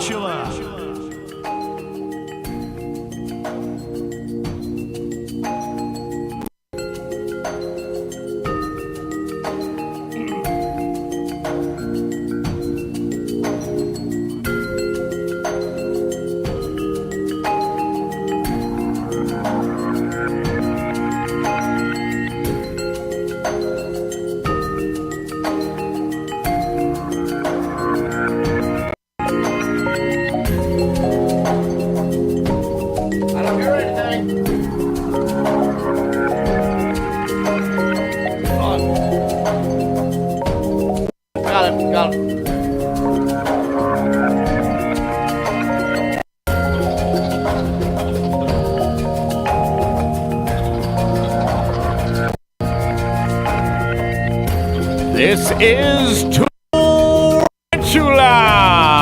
with Interview. Well, guess what? This is the softer side of the tool. I want to say happy Thursday at 2 o'clock, and thank you for joining us, everyone. It's always nice to have you tuning on into some very important causes here. You know what? This is something different from the Tool Shed. And, of course, you guys know me. Let me turn this down a little bit. You guys know me from the Tool Shed, Gorilla Cookie, and we'll go through some character development as the show kind of advances, but I have a message for everyone. And we do things a bit differently on Interview than when we would on the Gorilla Cookie radio show. We do things a little bit different than we would on the Tool Shed. In fact, as I mentioned, this is the softer side of your Toolrantula. We have a great show planned for you. I've got a very special guest, and possibly even two, or it could very potentially be a lot more. Who knows? I have Jenny, and she is actually up in the Chico area. In fact, she's good friends with our last guest that we had on the show, which is Sophia Battaglia with Mecca Markets. And she represents something pretty fun, but it's not what you think. It's kind of the running theme with the shows that I do. It's nothing is what it really seems to be. In fact, I believe that we actually have Jenny on the line right now. Jenny, are you there? I'm here. How are you? I'm doing wonderful, sweetie pie. So, you know what? You've got a very fun business that you're involved in. I was taking a look at some of the things that you do, and when you say it right off the bat, obviously you get an impression. And the impression that I got was that you do a lot of, the kids' parties, which you do. But you do something, above and beyond that, which I think was actually pretty amazing. You're very good at your craft. You actually do face painting and positive eye. Now, I wanted to get into depth about that. What exactly is face painting? What kind of face painting do you do? And what exactly is positive eye? Can you explain that for us? Well, I basically paint the human canvas, and I bring life to artwork. So instead of just your basic face painting, cheek art like that, I have lived all over the world, and something that's always fascinated me is body art. Tribal to dancers, performers, anything I can get my hands on. And I just love painting people. And I've seen some of these images. In fact, we have quite a few things that we're going to be featuring right behind us. I am very impressed with the things that you've done. I noticed that you had some things that came in that were essentially featuring like the Day of the Dead, if I'm not mistaken. Yes, Day of the Dead, Dia de los Muertos. And that, up here, there's all kinds of different things people do. I work with a lot of the local performers, dancers, actors, and actresses. My friend Christina, who owns Positive Eye, she took the basic concept of a yoga studio and turned this place into a dance studio, a event venue, a place where artists could come and really highlight their work and what they do. Mm-hmm. So that's a place I like to go because we have Brazilian dancing, belly dancers, the fire dancers, hula hooping, kids, ballet, anything you can imagine. And then incorporate that with events, birthday parties, weddings, anything where you can have multiple types of artwork going on there, from dancing to face and body painting. And I just love working with people like that because it really gives me freedom to do what I love. Now, when you say Brazilian dancing, you're really referring to samba, am I correct?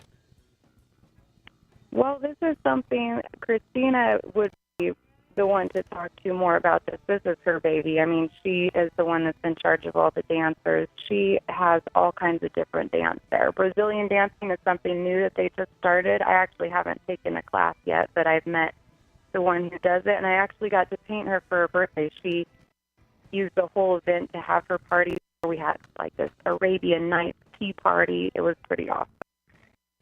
Yeah, definitely. You know what? And I would like to get some of these, if I can get the engineer to help me along here. If you're not if you're not just listening to if you're watching the show on exciteradio.com, you'll be in for a special treat here. Actually, I'm gonna have our engineers show you guys exactly what kind of work that she does. It's pretty amazing. You got some really fun stuff that you do. And to incorporate that within a dance studio, that's pretty cool. So how exactly, I mean, what happens here? I would imagine the dance studio, this is at least what I'm envisioning, because I don't know too much about it, obviously. But what happens? And so they have these, I guess they do parades and stuff like that, or competitions, and they integrate your talents into what they do? Yeah, this is a place where you can come and just be yourself. Whatever it is, it can become. Christina, has really taken this to another level. Paradise, where I live up here, we have a lot of amazing artists, and she is basically making a network hub where people can come and show what they're good at. My friend Abigail Moore of Eastwind Belly Dance, she is an incredible belly dancer. She teaches classes there. They have classes for kids that you can take, basically anything that you can think of. And then you can have parties there where people will come and have a birthday party, a wedding, whatever, and you can pick and choose. You want some belly dancers there, you want a body paint there, you can make it your own and have this package where you come and you can have your own little festival right there in her studio. That's really fun. Do you guys also get involved in, you guys have full-blown parties is what you're saying? Yeah, we actually, for the grand opening of Positive Eye, she features all kinds of local artists. So she has clothing and jewelry, all kinds of things from local artists up here. So we put on a fashion show. We had a catwalk and everything. I did the body paint. She had all the people dressed in all the different clothing we were featuring. There was a live DJ there. Her husband does sound and DJing. So it just was a way to bring Paradise and Chico together and say, hey, let's all work together. Let's bring all of our art in a combination. And the big bang at the end was a grand finale of fashion show featuring all of us put together. And that was the grand opening. It was pretty amazing. So let's take this leap. I'm not sure if there's actually connection with this, but I would imagine there would be because of the friendship that you have with Sophia. Are you guys also going to be involved with the Mecca Markets? Yes. Actually, I'm going to be helping with the grand opening. I just feel like my artwork doesn't really have any limitations. I can do all the way from little kids, just little face art, to adults. But the Mecca Market is family-oriented, so I want the kids to have fun, too. While your parents are shopping, you can come over and get some face paint. If the dancers are dancing, you can come over and get some body art. So I'll be there painting people up and making sure everybody has a nice time and it's colorful and bringing some happiness and some bling out there. Yeah, for sure. You know what? I understand you're gonna be in great company too.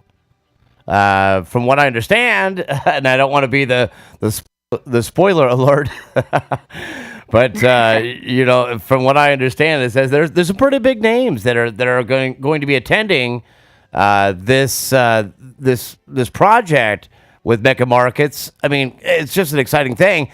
So, but I did want to announce this too because this was one thing that was brought to my attention just a day ago, actually. And for those that were looking to get involved with that, we want to thank everybody because from what I understand, there were thousands of responses pertaining to getting involved in Mecca Markets. So it looks like this thing is definitely moving forward. The date has changed from April to May 1st. So we'll post that here later on and make that a good note too to really pay attention to. Okay, so let me ask you. I mean, you work with Christina, and I was hoping to get her involved on the line as well. But I know how it is. I'm a business guy too, and working, working pretty hard every day. So I know how it is, especially with a dance studio. Oh yeah, she's a busy lady. Yeah, I would imagine. So we weren't able to get her on. Maybe we can get her on in the future. That would be super. But so is that really all they encompass? I mean, you said the Brazilian dancing, which I saw the belly dancing as well. That was pretty sexy. Oh, that was really sexy, and I like belly dancing. Do you do that as well? I do a lot of different things. Painting is my forte, but I dabble in lots of different types of art. I actually take dance from Abigail Moore. She's the lead dancer of East Wind Belly Dance. The other people that I work with, and I'd love to mention, is the Chico Fire Ninjas, the Luma Ninjas. These people are amazing. I used to live in New Zealand, and that was my first exposure to fire dancing, tribal fire dancing. And when I moved to Paradise and started finding out that people fire dance around here, I was like, I got to paint these people. They are amazing. Yeah, and I actually met. Okay. I met Sophia in the festival scene. She was doing laughter yoga about 8 years ago and invited me to a festival, and she knew I did body painting, and that's where I met a lot of these people. And since then, we've all networked together. So, I mean, I try and work with everybody, and I just feel like there's no limitation to body art and artistic expression. So it's just an accent, really, to all these people that I'm so fortunate to work with. Definitely. If you're looking at the live feed on exciteradio.com on KXSR, then you'll definitely be able to see the images that I'm referring to that we're talking about right now. Some pretty spectacular things. We're seeing the fire dancers, and they're throwing these bonds all over the place. And I mean, are you do you ever get into that too? You do the fire dancing? I do. I'm kind of a behind-the-scenes type of person. It seems kind of strange because there'll be hundreds of people around while I'm painting, but I kind of reflect my art onto people, so I don't ever feel like I'm the center of attention. And I kind of like that, being behind the scenes.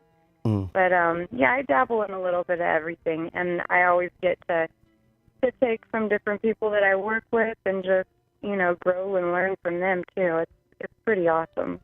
That's pretty cool. I don't think that I want to play around with that. I have I should say three phobias, and fire is certainly at the very top. I've had a lot of problems. In fact, I've been accused of being a pyro in my, so I want to stay away from that. I'd probably end up setting the event on fire.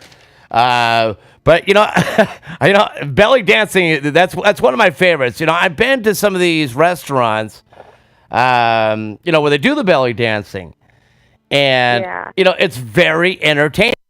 That's basically where you sit on the floor, and they have like your meal being fed to you, as you're kind of on some giant pillows.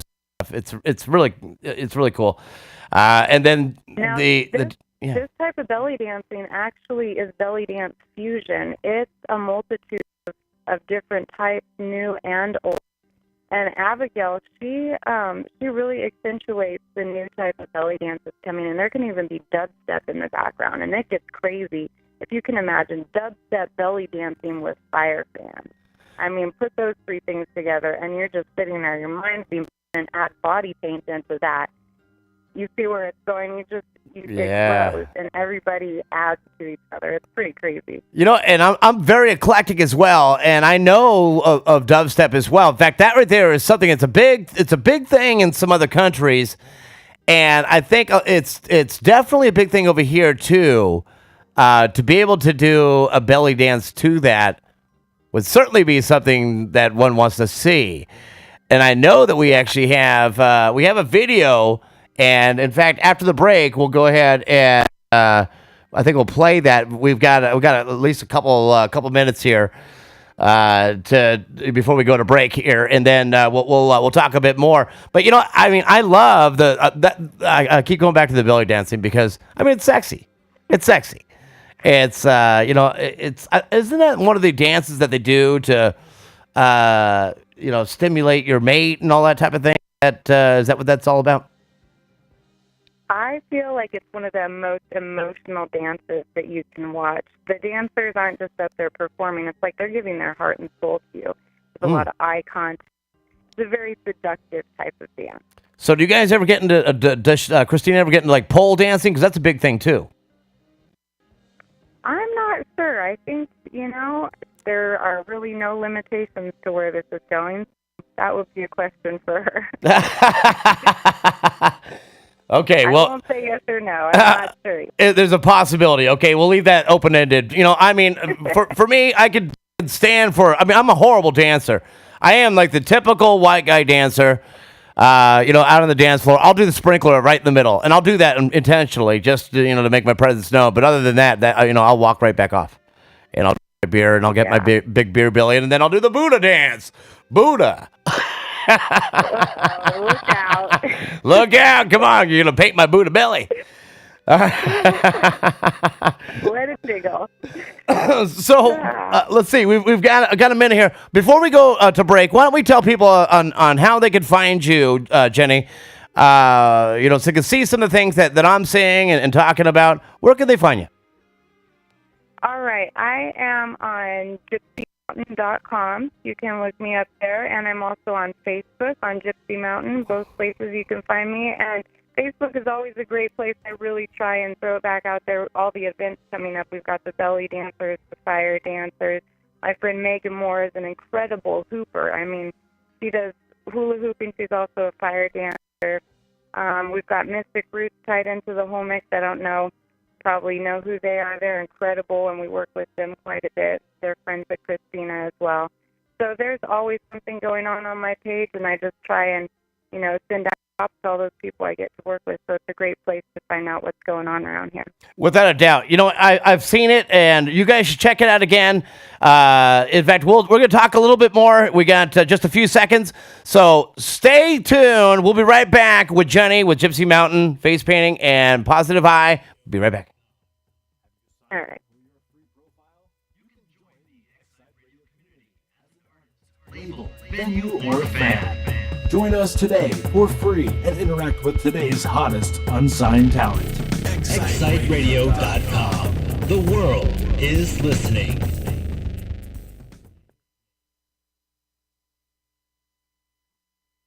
When was the last time you really thought about what you were listening to? Did it make you feel? Did it inspire you? Did it motivate you? Did it make you rock hard? And you ended up getting stuck in your vacuum? Oh, God. Enjoying Excite Radio's multiple streams for your particular mood will help guide you through your day. Getting started in the morning, enjoy some chill music.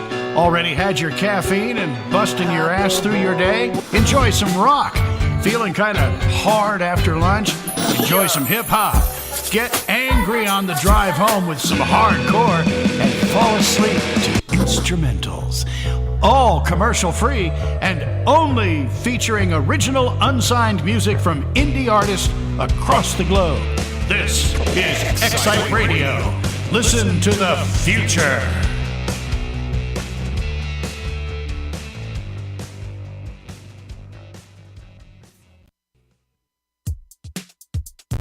My name is Mighty, last name Poise, and I'm riding on a mountaintop on my trusty horse. I never leave my radio at home. I've Excite Radio on my phone. Listen live, interact, stay connected. ExciteRadio.com. Norman's Rare Guitars. Yours for new, used, and vintage equipment. Carrying acoustic, electric, guitars, bass, amps, banjos, mandolins, accessories, apparel, books, and memorabilia. With popular brands from Dan Electro, D, Delta, Epiphone, Fender, Gibson, Gretsch, Hill, Hoffner, Martin, Nurnik, Olympia, Rickenbacker, Roland, Steel, Taylor, and Trujo. Visit normansrareguitars.com or stop by our Tarzana location at 18969 Ventura Boulevard. The pro shop here, you should too. Norman's Rare Guitars.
So we are back.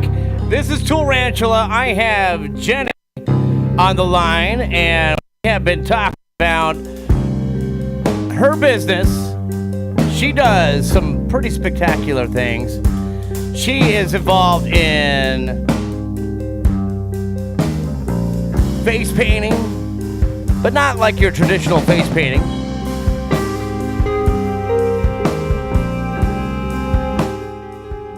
She's actually involved in doing some really themed body paint, and she's also directly involved with, or at least affiliated with, Gypsy Mountain Dance Studios and Positive Eye. Am I getting this right? It's Positive Eye Dance Studios and Yoga, yes. There we go. Positive Eye Dance Studios and Yoga. Now, are you also involved in the yoga as well? Do you do that? Yeah, I've taken some yoga classes. I try out everything that they have to offer. I just feel like there's so many good things. It's hard to choose sometimes, and all of them are healing, and they just help you to feel better about yourself, really. So they do yoga swing there, which is amazing. Now, I mean, they have... Oh, go ahead. Oh, no, I was going to say, is this...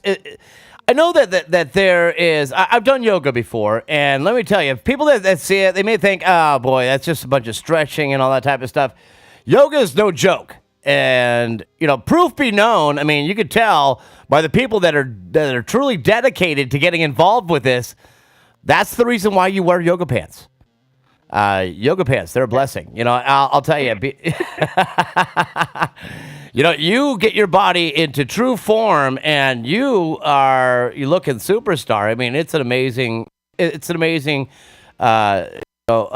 exercise, and I guess way of life. And you know, to get involved in that, it's not an easy task. Do it. I mean, you're going to be literally sweating bullets by the time you're done. If it's your first or second or even third or 10th time. It is a really arduous thing to get involved in. But once you get into it, I would imagine that, you know, you have this, I guess your cardio is at such a level where it becomes almost like second nature. Am I right? Yeah, definitely mental, physical, spiritual, all those aspects involved, which brings me back to why I love to paint performers, belly dancers, yoga, people doing yoga, all kinds of different people, because these are performers, and performance is a type of art, whether it's whatever you're doing, yoga, dance. And when I paint those performers, they have a physical fitness about them and a mental fitness. It's so incredible. I look at these people, and when I watch them dance, I feel the art come out of me. Oh, I look at these people too. At a blank canvas, nothing would happen. And then I would look at people dancing, performing, whatever they were doing, and the art would just, I would see it on people. It brought so much to the table. And then I would paint people, and I would see them perform, doing backspins, twirls, stretching, whatever they were doing, and my art came to life. And this is when I really fell in love with body painting. And so I try and stay connected with all different aspects. And Positive Eye for me has been a great outlet, because it attracts so many different types of people and performers, and just everybody from every different type of walk of life. I love it. I could tell. You know what? When you get involved in something like this, you know, especially if you are the type of person that, you know, is looking to improve your self-esteem, your body image, the way that you hold yourself, and really attracting some incredible opportunities. Really, yoga, it encompasses that. Yeah, definitely. And Being a really Positive Eye to me stands for positivity within yourself and in others. And when you walk into that studio, it attracts the most interesting people, the most respectful people. I love painting there because I feel loved. I mean, I walk in there and people just appreciate what you do. And then you see them perform and you appreciate what they do. And it's just a good give and take. And I would imagine that once you get involved in this, you know, and you kind of you follow suit, you're going to get a bunch of people that are coming in that are not necessarily, you know, in the best of shape, but they want to be at that level. Is there still that camaraderie, or is it kind of a cliquey thing? No, I definitely feel like it's a mental thing. You can't really tell what people are like looking at them. We all know that. But I think mental stability, mental strength is so much more important sometimes than physical strength, because if your mind tells your body that you can do it, you can do it. Mm-hmm. So I don't really think that your physical fitness has very much to do with what you're capable of. So what you're saying is that, you know, when, you know, people should feel comfortable in coming into the studio and, you know, and give it a chance. You are essentially with people that have been there in the very beginning and have you know, dedicated themselves to this sort of lifestyle. And it does become kind of a family, if I'm saying it correctly. Yeah, I feel like one of the things we're trying to do in this area is bring the festival home. We're trying to bring, I don't know how many festivals you've been to, but the festival feeling is a feeling of oneness. When you come back, you feel like you belong to something, no matter who you are, what you look like, what you do, that there's that unity. And we're trying to bring that here, so that you can go to a place no matter what and you feel welcome. And that's just everybody that comes through, I feel like they walk away feeling like a better person. And for me, I've always struggled. We moved a lot growing up, so I never really felt like I fit quite anywhere. And since I started working with belly dancers and fire dancers, people doing yoga, whatever they're doing, I felt so much better about myself, because they lift you up and this world is meant to tear you down. So I really feel that Positive Eye and all the dancers and people that come through here are really touched in different ways. Yeah, and that's... I just get the privilege of painting them. You know, it's funny you say that, because we have some parallels there as well. You know, I also come from a family that where we moved around quite a bit, so I understand the displacement thing and not really having a foundation to really, a truly,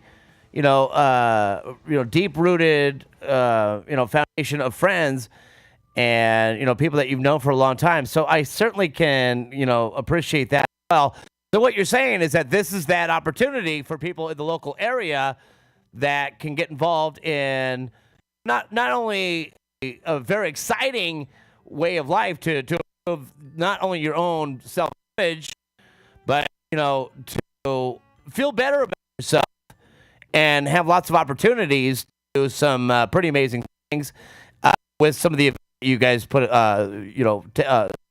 hold and some of the things that are coming up. You guys are doing events and stuff like that too. We all of us help with different fundraisers and causes. This weekend we're actually doing the Spring Fling, which is a big carnival for one of the local daycares and preschools up here. We're going to have the Originators, which are amazing artists. They're hip-hop. I don't even know how to describe it. It's just an explosion of lyrical awesomeness. We're going to have Megan Moore doing her hula hooping, and East Wind Bella Dance is going to be dancing there. So what I think we're trying to encompass is just bringing everybody together in a family-type feeling, no matter how far you stretch, all the way to Santa Cruz, down south, wherever, that we have this extended family, and when we need to raise funds or help a cause out, all you got to do is say the word, and you have all these people to draw on. You're like, hey, can you dance? Can you paint? And, whatever. You teach a workshop, and this is just a central gathering place to do that, but it reaches so much farther than that. So what is your role, because getting involved with Mecca Markets, this is a festival. And I'm certainly it's just one stop along the way. But what exactly is your role there? I mean, they're going to have bands playing. Would you also have like your dancers that will be dancing to some of the music that's going on, or is this how does that incorporate into this? Definitely. We're trying to bring everybody into this. Whatever you have to offer. If you like to work with kids, we'll have children's workshops. If you like to dance, if you can sing, whatever your thing is. I'll be painting there, painting every age and type of person. I mean, we're going to have just, it's going to be like farmer's market times 100. Because you're going to have stimulation of the arts. You're going to have people wares. It's going to be everything. And it's just one more connection that we have to bringing everybody together. Like I said, just bringing the family and the festival feeling home. I would admit, this seems like obviously with the Mecca Markets, and I keep referring back to that because of your participation in that and the awesomeness of it all together. It's a never-ending party. Is what it sounds like. Yeah. And it never has to really end. It's just a continuation, really. Well, I was going to say what a perfect application because those that don't know about the Brazilian dance. Let me share this with you. I've actually been part of the production of Brazilian events where they have the samba, and these are people that will literally dance for days straight. I don't know how they do it. But these are, they must save up a lot of energy. They must be like just milling about, pacing themselves because when samba comes around, and those of you out there that know what I'm talking about can agree with me. These people will party like you've never seen, and it's a constant dance. Am I right?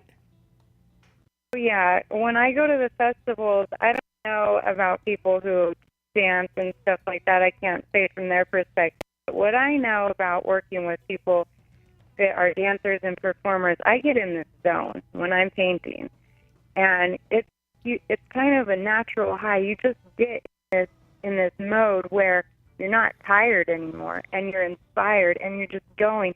Hours will go by. I painted for 12 hours the other day, and I came home and I couldn't even sleep. I was just going. Wow. You just get inspired and moved by people. And from an artist perspective, I know other people said this before too, but when you get to that point, it's flowing, and it takes a while to get there. You're warming up, and you're really feeling it. And when you're in that zone, you could just go forever. And that's when the creativity for me really, really starts happening. So I think it's probably similar for dancers and performers too. Mm-hmm. And, I think the only time I've been able to do that is, when I was back when I was a teenager, or incredibly boozed up. That's when I get the most energy. But, but I can say that this is pretty fun. So you guys, you and Christina, you do a lot of projects together, especially being integrated now with Mecca Markets. Tell me about some of the things that you have coming up. Well, there's a lot going on. Until October, it's just a nonstop event venue for me. She's got all kinds of cool stuff happening. I mean, the outreach is just broadening every day. Right now, she's focusing on bringing dancers in to teach classes. But we do a lot of fundraisers in the community, and her husband is in the music industry, and he does DJing and everything. So we're always at different music events, fundraisers, performances, and it's like this giant connection. I mean, we don't necessarily, quote-unquote, work together, but we end up at lots and lots of events. And so through that, we bounce things off each other. If I hear about something, I'm like, hey, Abigail, the belly dancers, I heard about this coming up. Or Christina from Positive Eye will be like, hey, I got this party coming up. You want to paint there? So really, we're all networking together to bring people the best experience possible. Yeah. It's just... I'm sorry. Go ahead. Oh, I was just going to say it's pretty awesome when you have that many people to gather with talent. It's really cool. Now, I would imagine that your family, your immediate family, anyways, they get involved in this, and they get I mean, are you married? Yes, I have a husband, and my son is 11. Okay. And my husband just recently got into airbrushing, so I've added airbrushing to my body painting, which is a whole nother thing. It's so cool. He's more of the techie, and I'm more of the artist, but I told him he got a compressor and a gun, and he got to spray paint, and he was like, I'm all about that. So we've actually gotten to work together lately, and that was a neat experience. Cool. So you guys, you're it sounds like a very creative bunch. We certainly know that combination, especially in our studio as well. We've got, a number of people that are, the artistic type. And, of course, we have to have the integration of techie. And speaking of techie, it looks like we're having little glitches. So we're going to have a little, we're going to go to break here really quick. And we are going to address the issue. So stay in line here, Jenny. We're going to get right back to you, and then we're going to figure out what's going on with the glitch. And stay tuned. We'll be right back.